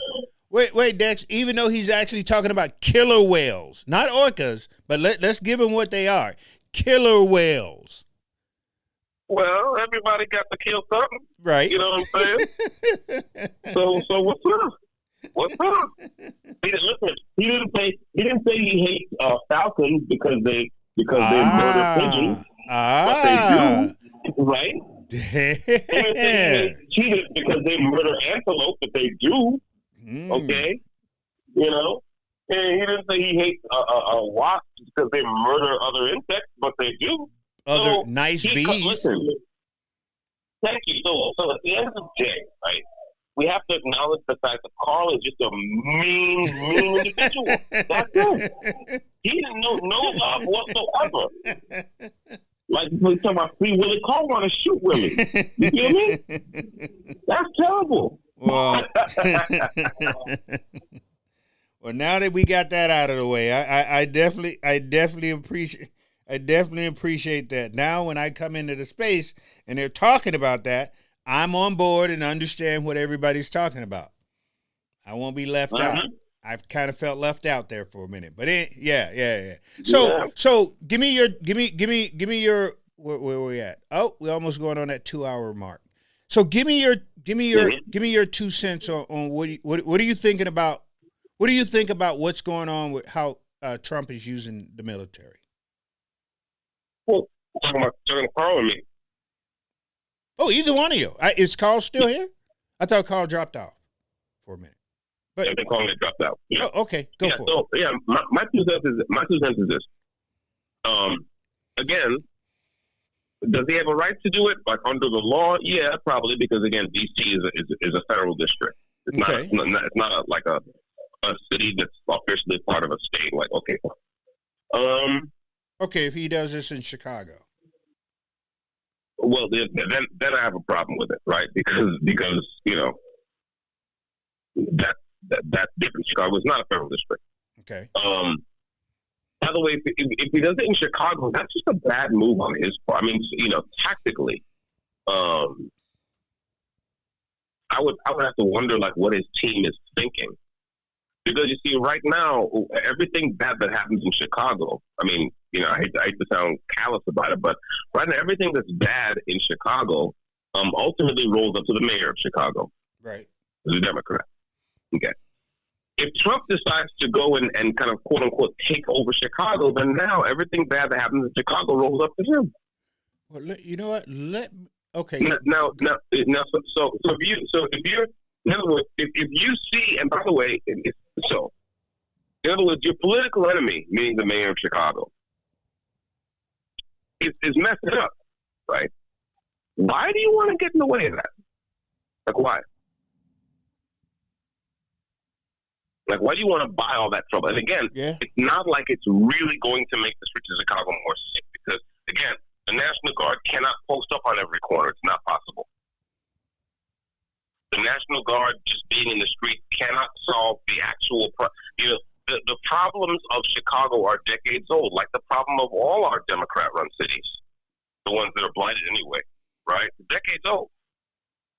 Okay, like it's just a pipe dream to think that like a few troops with Humvees and automatic weapons posted up on strategic corners is going to somehow. I mean, hell, we had something called the Impact Program here in New York, where basically they'd send a few cops to given corners, and they stand there for a couple hours with the lights on the cruiser flashing. They drive to whatever the next thing is. That didn't have any impact at all, right? Because again. The thing that is at least has a shot at deterring crime is for police to actually patrol. And long term, the thing that's going to start to bring these numbers down is when we stop destroying families. Because the family is the root of civil society. If you destroy the family, you destroy civil society. If you destroy civil society, all hell breaks loose. Okay. That's it. Okay, so, the National Guard in D.C., I mean, sure, let them patrol. They're going to patrol downtown, all the hot spots, whatever. Sure. And it'll probably make downtown safer while they're there. So basically what came out of this is he kind of started in D.C. because he realized he can actually do it there and nobody's going to come after him versus because watch this here. I'm going to do this here. Yeah. So I got 2 weekends and 2 days in Chicago. 2 weekends, 2 days. So this happened on a weekend. So on a weekend, there was 7 people shot and at least 7 people shot during a weekend. This is one weekend. Right. Second weekend, 4 people dead, 19 people shot on the weekends. Here's a weekday. Here's a weekday in Chicago. 3 killed, others wounded. Here's another weekday in Chicago. 5 shot, 3 fatals in East Garland Park on a weekday. Now, we hear all of that, right? We hear everything to just what I just read. I mean, almost over 30 people in 2 weeks. You hear those numbers, Dexter, right? And then you hear Trump saying, I want to come in and do something about those numbers. Wouldn't that be something that you want to say good to? Like, whatever it takes. Your question is, isn't it something that people would be inclined to say yes to? Yes, they would be inclined to say yes to that. Okay. Okay. No, wait, hang on a second. Let me pose a counter question. Better if your laptop catches on fire. So now your laptop is on fire. Sure. Wouldn't you want to throw water on it? Well, wouldn't you want to throw water on it? You would. I guess you're if you're on a bus or you're on a train or something, sure. Well, whatever. I mean, even if you're at home, like you want to throw water on it, don't you? Your laptop's on fire, right? Yeah. You're right. Okay. The problem is it's a lithium fire. Okay. So throwing water on it means it's going to blow up in your face. Okay. That's the way lithium fires work. You see what I'm Oh, saying? I get In other what words, I just get what you're because- saying. Just because someone's inclined to look, I mean, here's the thing: people act as if this is new. People act as if this is new. Listen, we've had, I guess people have short memories. There have been all kinds of new initiatives, right?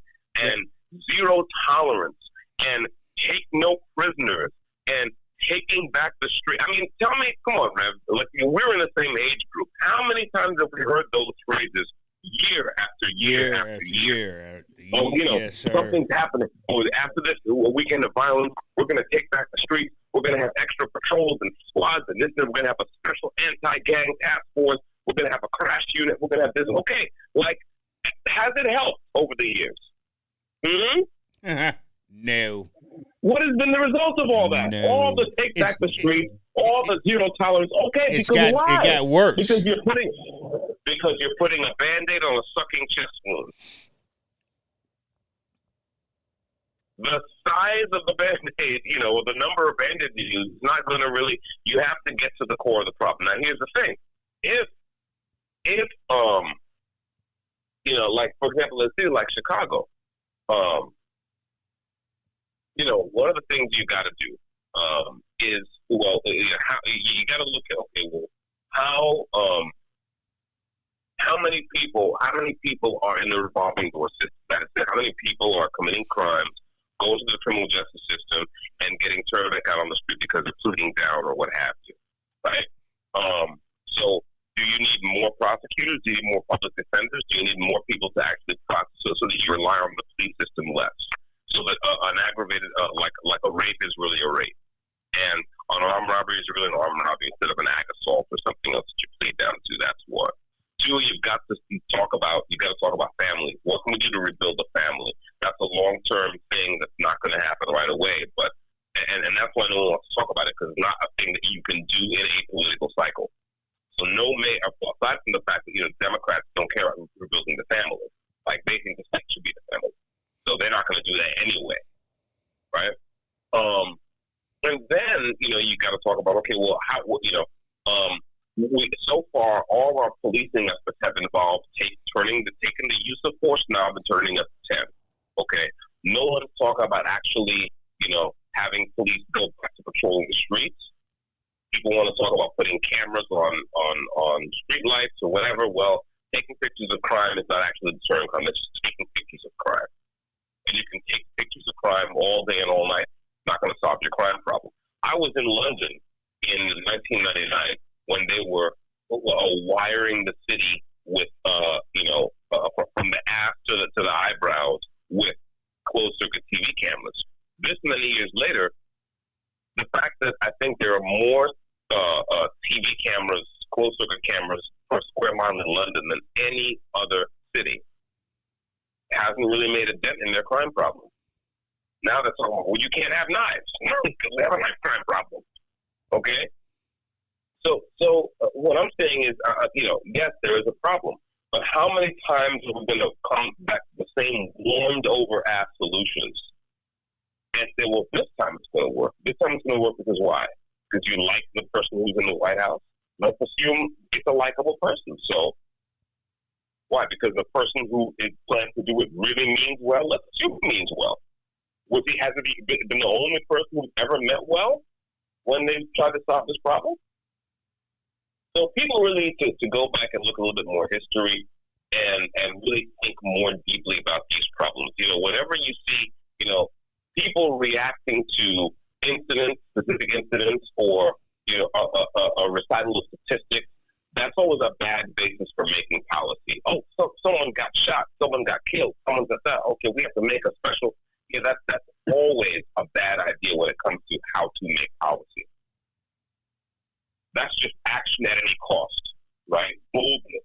Okay. If boldness were a solution, the problem would be solved. If action were a solution, the problem would be solved. If more force used by the police department were a solution, the problem would be solved.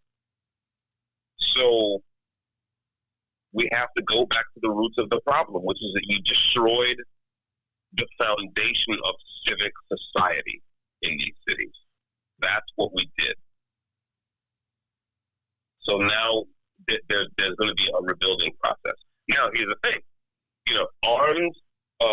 Armed peacekeepers can be a part of that, right?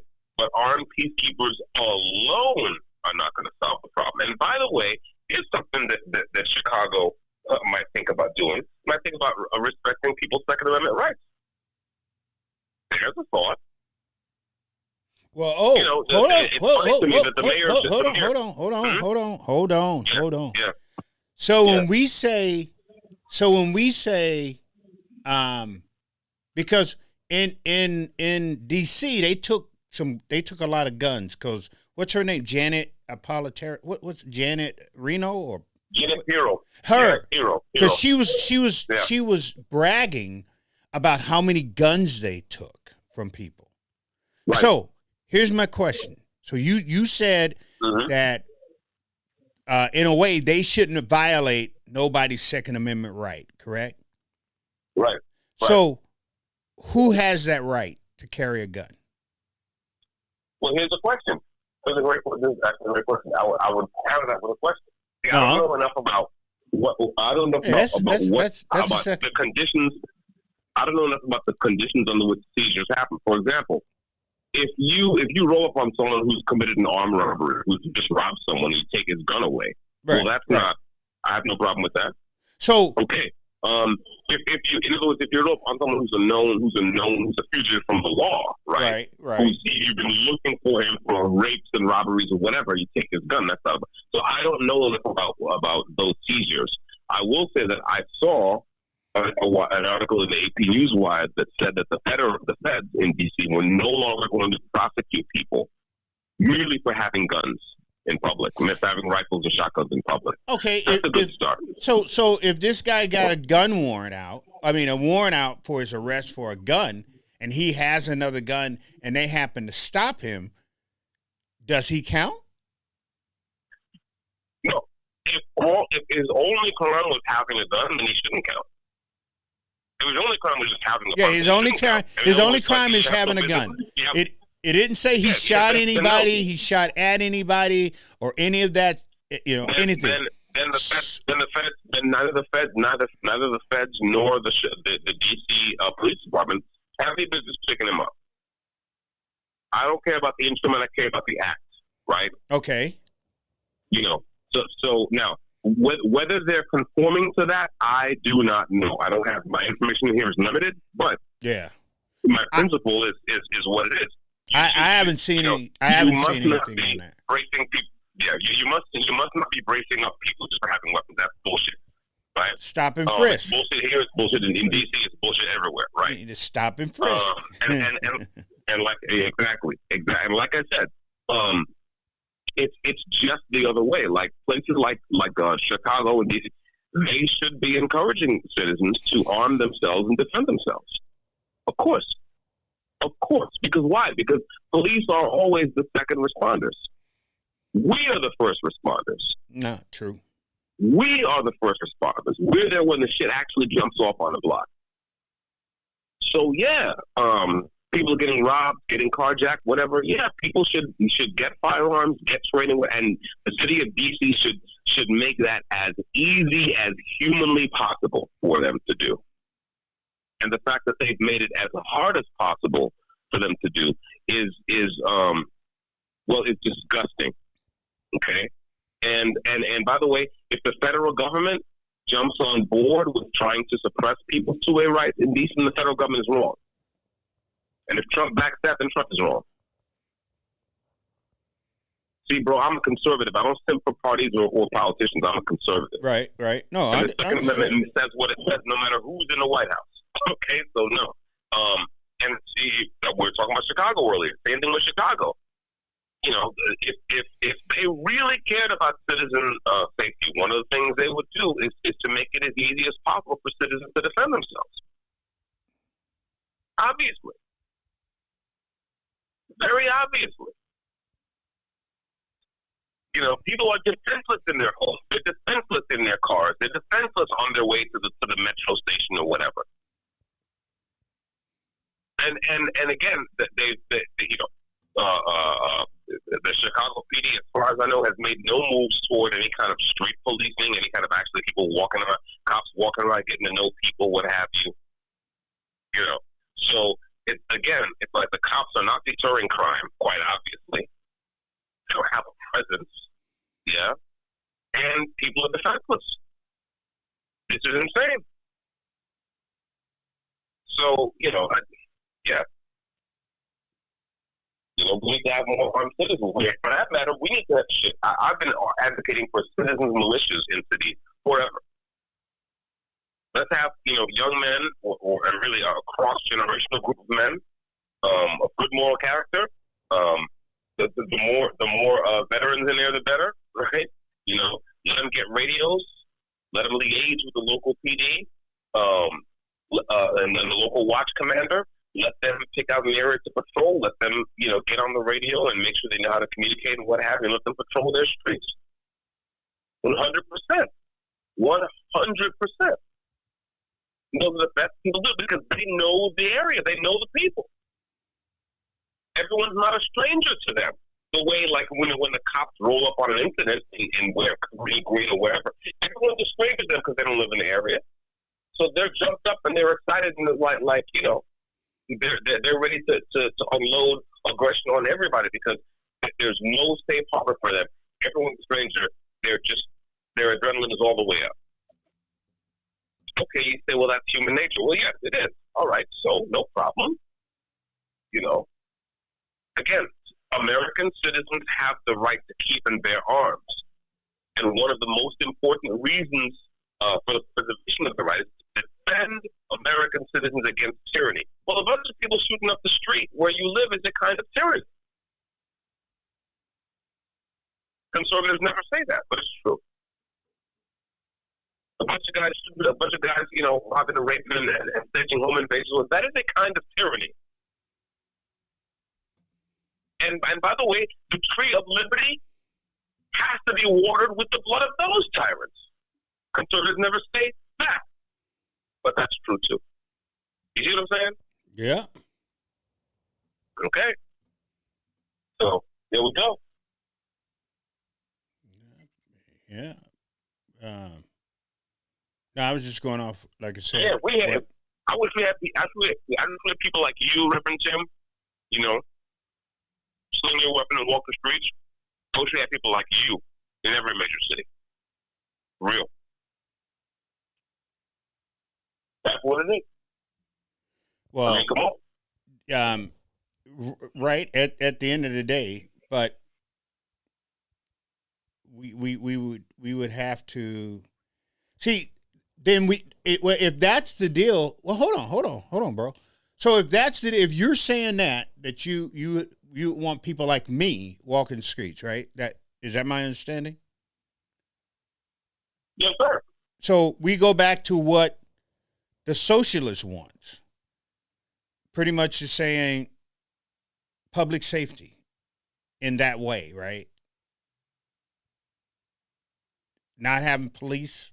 Well, is that what you're saying? Yeah, I'm not saying that because the idea that, first of all, or me just being able to have a right to have a gun and walk down the street without anyone bothering. That's what I'm saying. I don't think. Yeah, I'm not suggesting that we do away with police.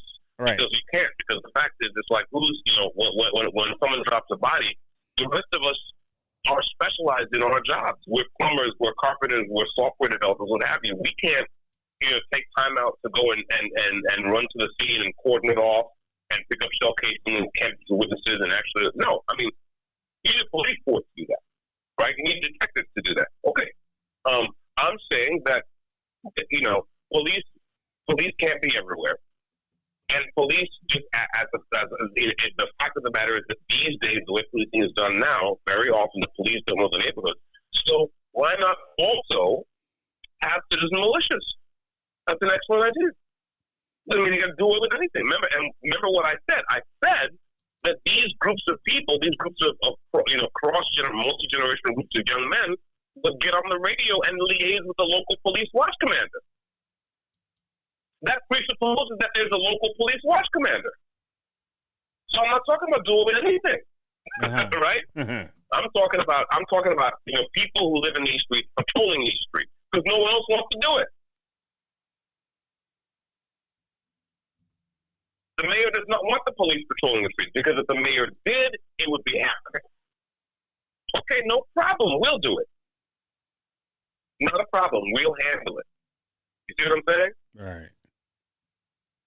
Get on the right frequencies so that okay, they just call the response in. There should be units from the, whatever precinct come in, blah, blah, blah. Make sure you got your fluorescent stickers on, so they can get in there and control the thing. Figure out the protocol, right? But at the end of the day, they're our streets. They're our streets. We live there. We're the first responders, so let's respond.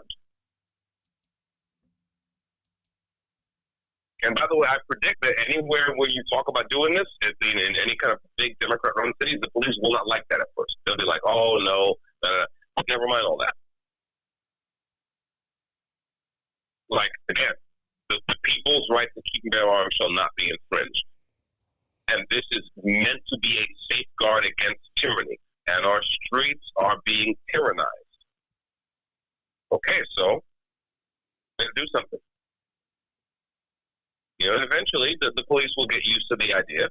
Right, Yeah, there's so-and-so's patrolling this and that, and Reverend Tim and his guys are patrolling over here, whatever, and and then you work out the interactions. Of course. Come on.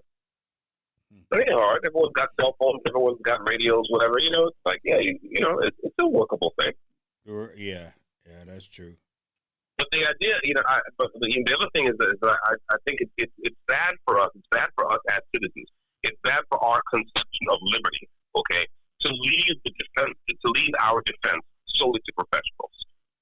Like that doesn't sit right with me. Just as an American, just in a civic sense, in an American history sense, I just don't like the idea of having a designated class of people. Right. And they're exclusively responsible to defend us. And what are we, cattle? No. We're citizens of the United States of America. Right? We're at the ready. You know what I'm saying? Just like cats was supposed to be at the ready, when Paul Revere was on the lookout for the signal. You know what I'm saying? It's like, that's, yes. We're supposed to take up arms to defend our ground. And the police can and should be our partners in the maintenance of civic order, but they can't be our masters. That won't do. That will not do at all. Right. And so going back to Zoran Mamdani, not only is he a liar, he's a hypocrite. because him and everyone like him always wants to talk about power to the people. Bullshit. Because if you ask him about the Second Amendment in New York City, I bet you he's against it. I bet you folding money. He's all the way down with so-called gun control. I bet you folding money he is. And no one. Wait, lying. I'm gonna have to look that up to see what. No one has ever asked him anything about guns and gun control. Wow, that's shocking. Ain't that something? Mm-hmm. That is shocking because usually they're on that. Yeah, they're on that usually. Exactly. Oh, I just heard Minute Maid. Okay, you gonna do? Can you do one more? Segment, or we want to call back? Yeah, I can do one more. Let me drop and come back. Okay, talk to you in a minute. All right, bro. Thanks. Yep. The caller has hung up. All righty. Just like I said, crashing out some things with Dexter. I'm gonna have to. We're gonna stay on this topic just a little bit longer because I'm gonna tell him I'm gonna have to disagree with him on the Chicago situation. I'm one of those who have said, and I'll say it again, especially here in Minneapolis, if Trump want to send them tanks and trucks and all that stuff, if he wants to send them down there, but look, we had here in Minneapolis, we had a 16-year-old boy. True story. Look it up. True story. We had a 16-year-old boy shoot an 11-year-old boy because the 11-year-old boy pointed a gun at the 16-year-old. Let me say that again. We had a 16-year-old boy shoot and kill an 11-year-old boy because the 11-year-old boy pointed his gun at the 16-year-old. If the National Guards or whatever, Marines, Army, Navy, look, I'm at a point, if y'all want to fly in an F-16, if you want to get the Air Force involved in this thing too, and you want to fly F-16 and land it on Broadway and then point all them guns towards the west, because that's where most of the trouble is, and get ready, I'm good. I'm down for it. I'm down for it. Because if you brought here, and then you would have to bring them on down south on Lake Street in Chicago, around in there. You have to bring them in there. Because what is that going to do? That's going to keep the people who come in from the north, south, east, and west to buy drugs in those areas. That's going to keep those people out for a while. You say, well, what else would that do, Rev? That means the drug dealers are not going to be selling as much drugs. They're not going to make as much money on the time that so therefore they can't buy guns. They can't buy guns. So if you want to bring them in, fine, because like I said, that'll keep them people who come into the city from the north, south, east, and west.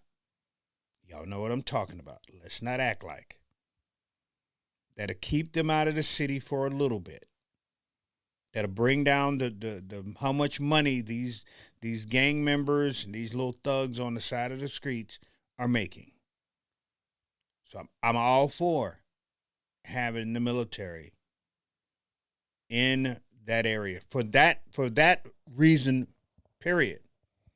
That's why I'm kind of glad that, like, Buffalo, they're getting their own weed dispensary. Anoka, they're getting their own weed dispensary. You notice where they're kind of Elk River will have one next. Watch. Yeah. Yeah, go ahead. Yeah, I'm back. Oh, perfect. Hey, so this Chicago thing. So let me throw 2 cents in there real quick with you. Sure. Okay. So I look at it this way. Let's say if here in Minneapolis, right?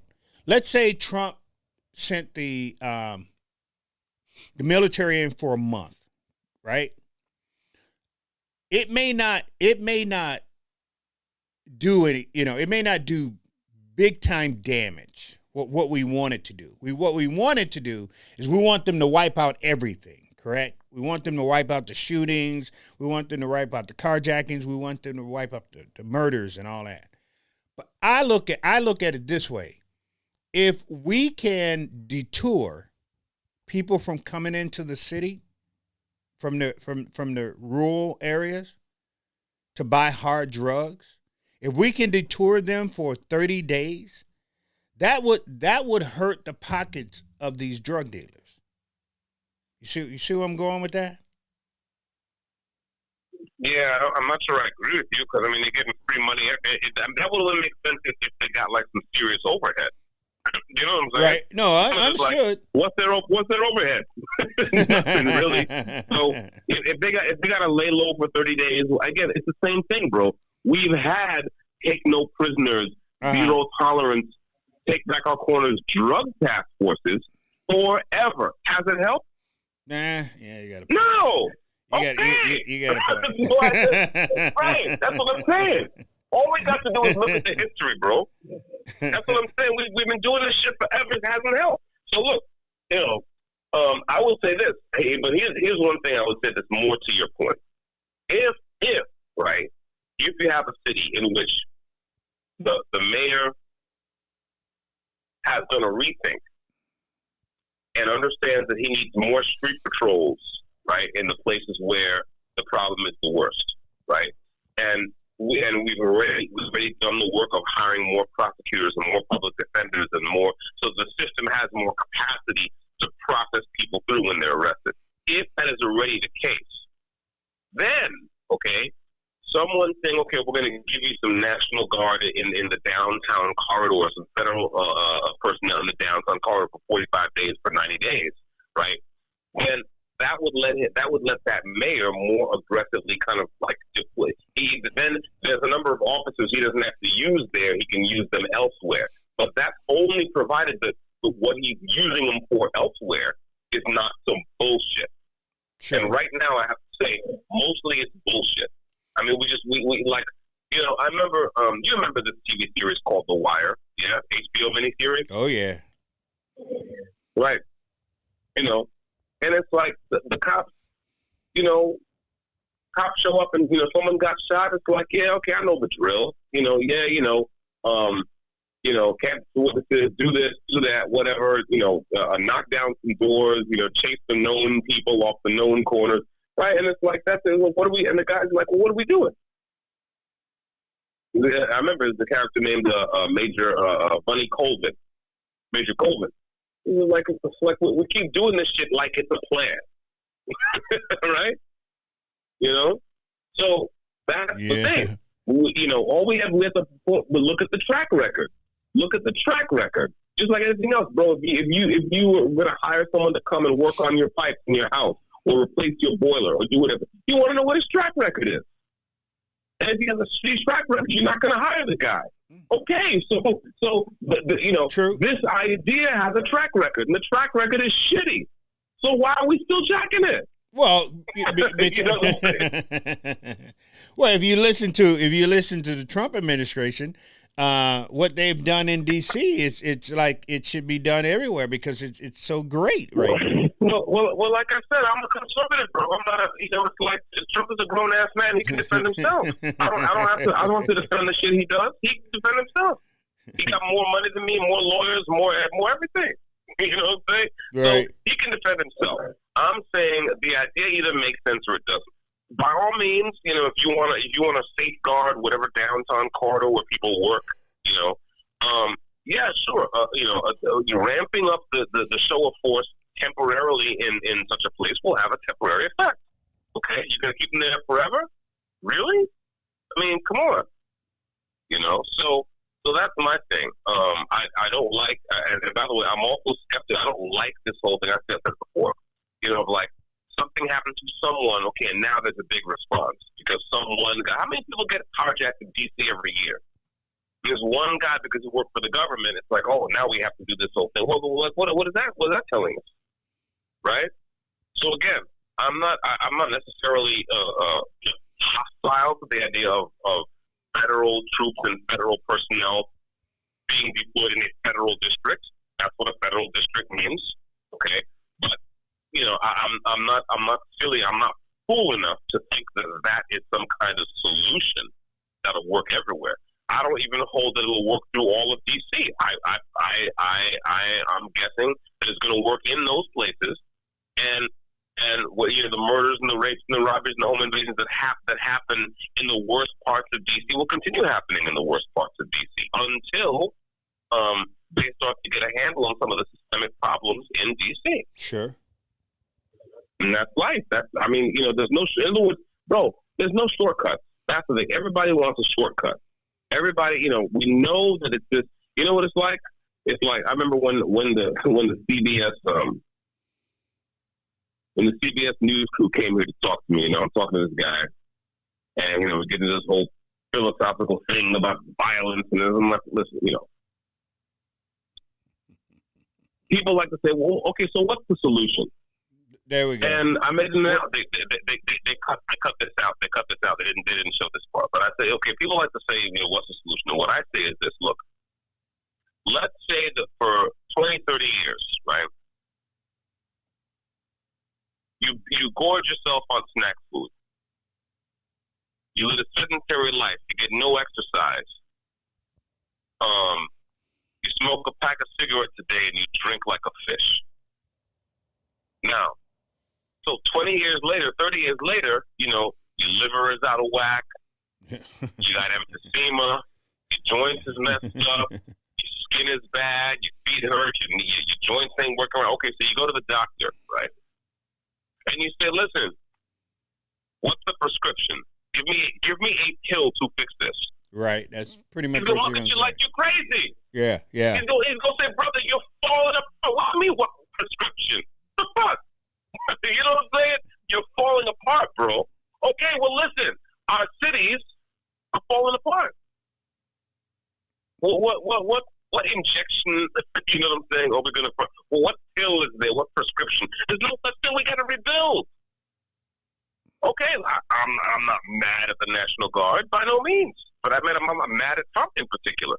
But it's like that's not rebuilding, bro. That's just deploying armed force to certain corridors, okay, to deter something from happening in those corridors. That's all that is. Okay, but that's not the work.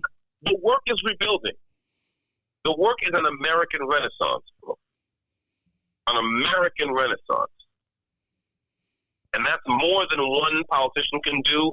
That's more than one person can do. That's more than one initiative can do. That's more than one National Guard regiment can do. And the whole thing starts from a radical rethink on the part of conservatives. Because, again, Democrats have completely lost the plot. Conservatives have kind of lost their way too, but Democrats have lost the entire plot. Like they're on some whole other novel that doesn't even, not even in the library. It's like they're gone. Okay. So, but conservatives have to really think about what an American Renaissance means. And that presupposes that they care about making an American Renaissance happen. And they care about what happens in cities. This is basic. This is basic. I mean, just look at human history. Yes, the rural areas matter, your agricultural productivity matters, the manufacturing areas, they all matter, but the cities are supposed to be the jewels of your nation. If you don't care about the cities, and you can let the liberals have the cities, let the progressives have the cities, we don't care. You're done, bro. Come on. That's just life. That's just history. It's basic. So this is what is necessary. And, conservatives need to act as if they are real conservatives, as if they understand that there are no shortcuts, as if they understand that there's no free lunch, as if they understand that you have to put in the work and be patient and cultivate and tend. I mean, again, especially my Christian conservative brethren, I don't know why I don't know where they are on this. I don't understand it. I do not understand it. So, but that's what's required. That's what's always required, bro. Always. Right. No free lunch, no magic bullet. That's just that's it. Big part about the problem is to bring people together and work the problem. How long do you have to do it? Not long at all. Just the rest of your life. That's what this is here. You see? So, yeah, that's my take. Can you get YouTube? Can you get YouTube? Hell no. I don't get any internet. I just get the apps that they have on the tablet, but and those apps use the internet, but I can't browse the internet. I can't. No. Well, what do you use to find out your news? Well, they got an AP Newswire app that we use. I mean, so we get some of the news from that, and that's more or less it. I mean, there's a Reuters app too. That's mostly financial news, and that's pretty much it. I mean, there's a couple of radio stations, but I mean, that's just mainstream news essentially. So, it is what it is. But that's the news. Most of the news I get when I talk to my people outside. When I call my mom, she's looking at conservative media on YouTube, and she'll play something for me. She she's a big fan of Poor Box Designer. She's a big fan of some other channels out there. They didn't let off the call and them. They're like, oh yeah, breaking news, this happened. This is the president's doing this, or this is happening with foreign policy, or what have you. But other than that, I'm in a news desert. Gotcha. Mm-hmm. Well, no, I was wondering. I was about to say, hey, wait a minute. He can go on my YouTube page, but come, like you said, you can't. Sure. You can't do that. I wish. That'll be. I wish, bro. Understood. Hey, my friend, we've been on this puppy for about 2 hours and 30 minutes. That's why I said time goes by, man. When we get on this thing, it's like holy smoke, man. You ain't lying. Holy smoke! Yeah, it's always good though. Yes, it's always good. Though. Yes, it is. I have to definitely admit on that. That's why my wife. It's at a point. I'm gonna have to get my wife down here to talk to you next time because she'll tell you. It's at a point now. It's at a point now. She goes, Dexter's not calling. I look at her because she knows once I come down here, I'm not gonna see her for a couple of hours. She already knows that. So she already found her movie. Yeah, she already found her movie on Netflix tonight to watch while I'm tonight while I'm down here. So that's hilarious. Yeah, man. Yeah. So I was like, holy smoke. Funny, okay, no problem. But anyway, yeah, I gotta go plug up. That's I have. I didn't tell you my story. Did I? What happened? So here in Minnesota, right? This is what I think. I'm just gonna give you my 2 cents, and this is how I see things because I have to go into a lot of the trauma ones hospitals. Because that's usually the gunshots. That's usually where they take people, right? And I go into the emergency room, and I'm gonna put it this way, and I'm gonna be flat out honest with you, and people can say what they want, but the people in the emergency rooms now are people who I see out on the streets who are just got off of a bus somewhere in Minneapolis, right? And these people can't pay their bills. So that's a strain on the hospital all the way to the point to where, so 3 months ago, I was at one of the big hospitals. I was at Abbott Hospital. We got an Abbott Hospital. That's a trauma one hospital. And they had a kidney transplant center. Because of short of money, they canceled their kidney transplant unit.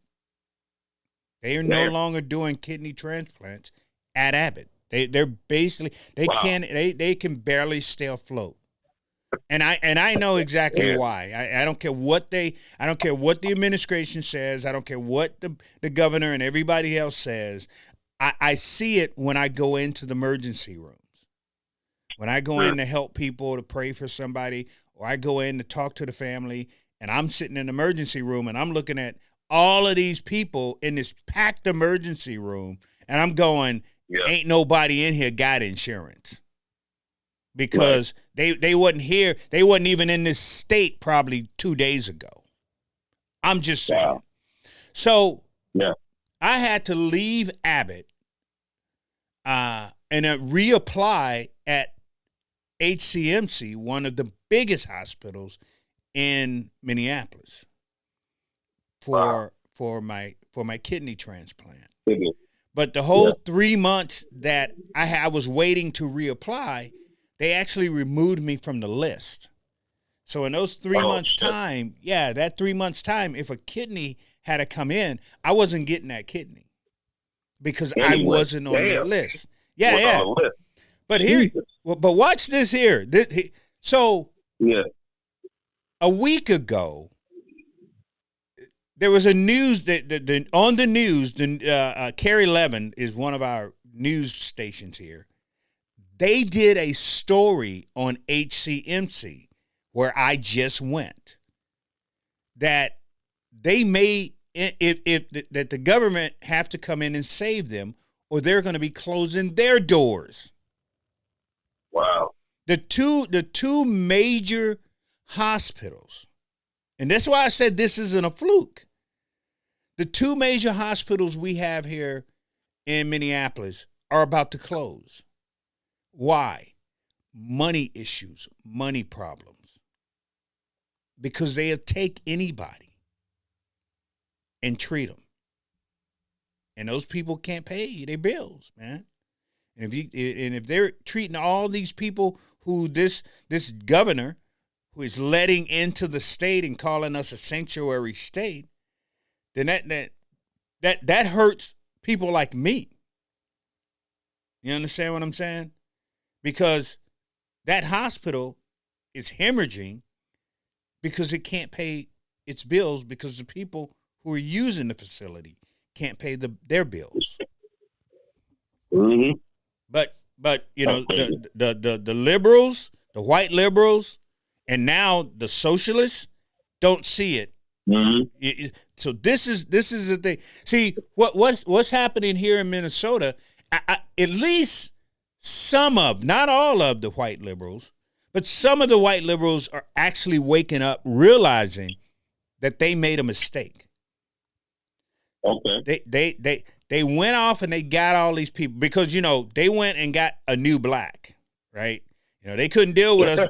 They couldn't deal with us American black people because we got to the point where we was like, leave us alone. Stop with the bullshit.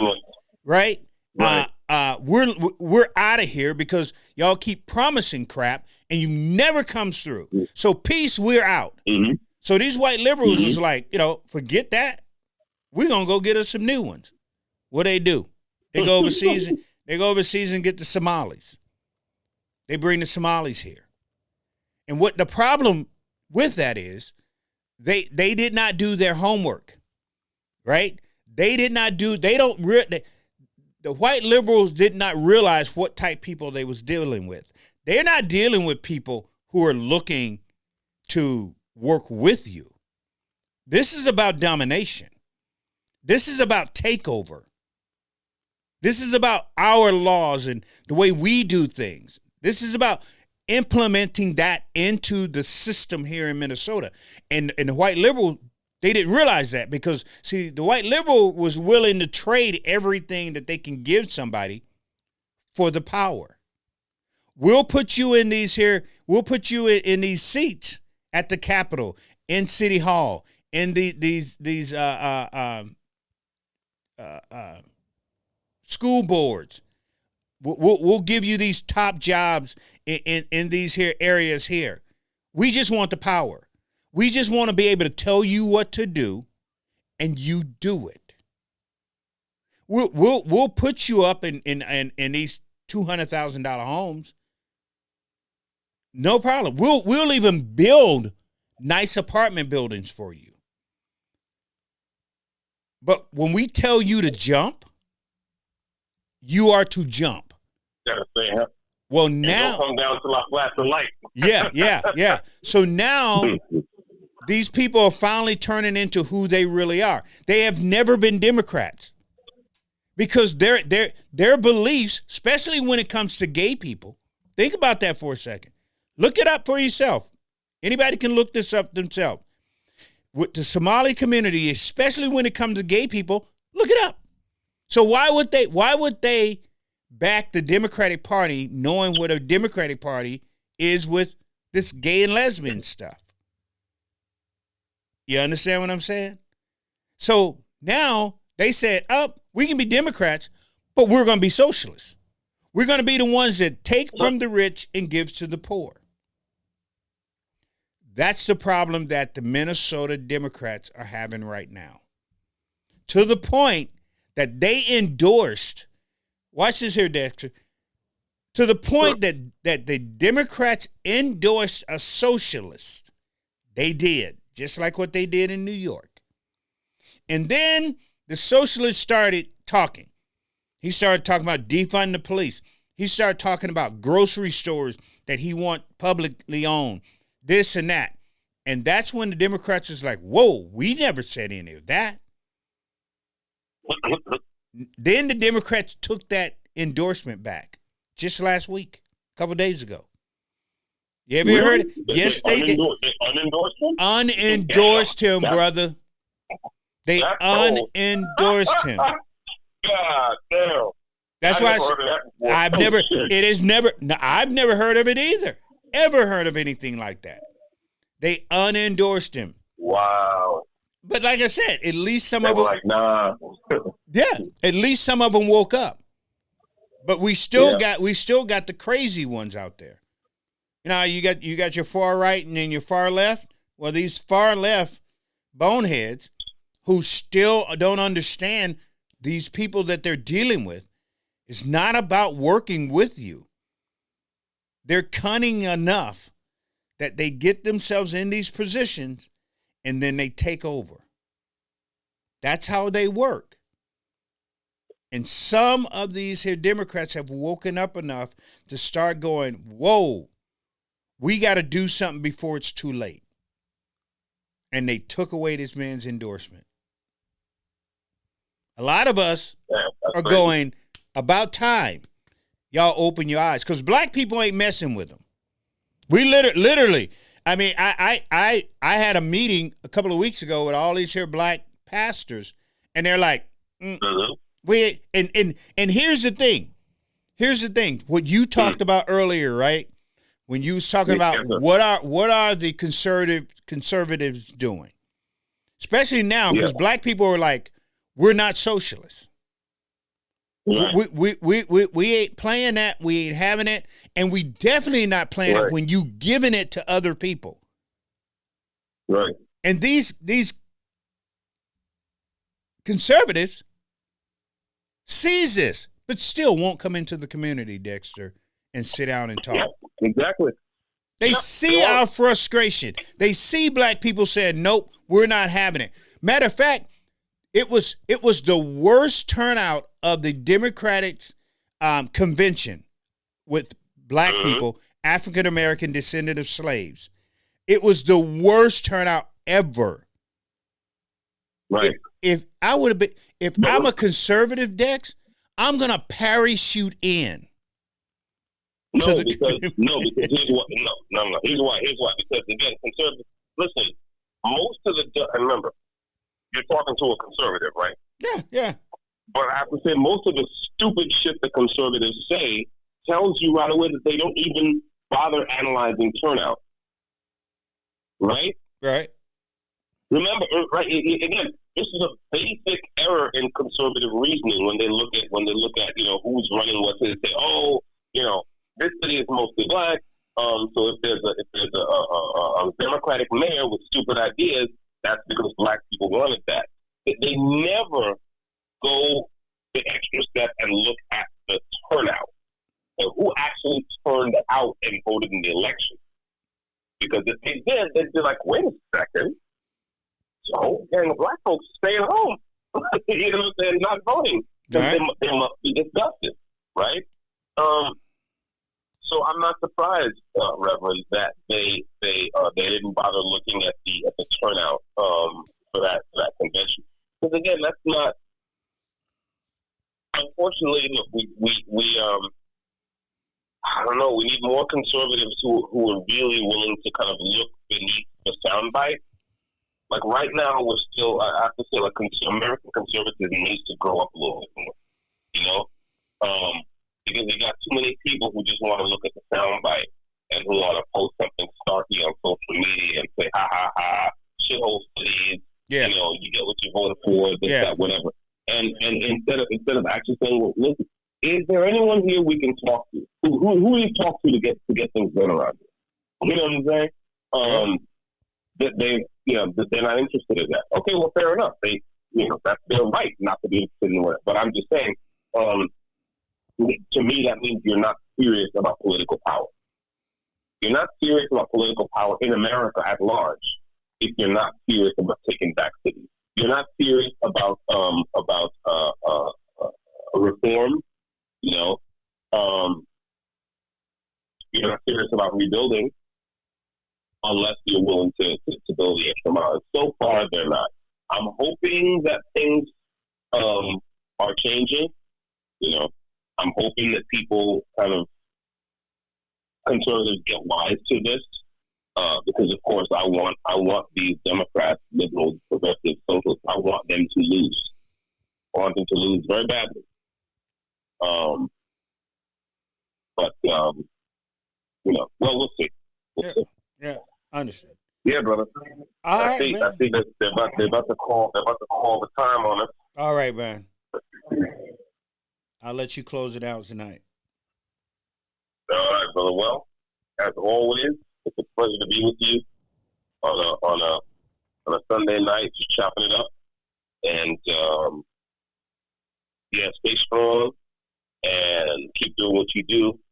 And all the best to you and your family and everyone who's out there fighting a good fight. And I'm going to keep fighting a good fight in here. And God willing, we're going to see some changes. Yes, you know? sir.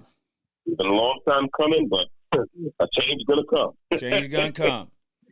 I was born Yes, by the river in a little tent. Yes, sir. Yeah, man. Hey, I Yes, appreciate sir. you, Dexter, man. I appreciate you. I love talking to you, man. Know that. And like I said, you stay strong and whatever we can do out here for you.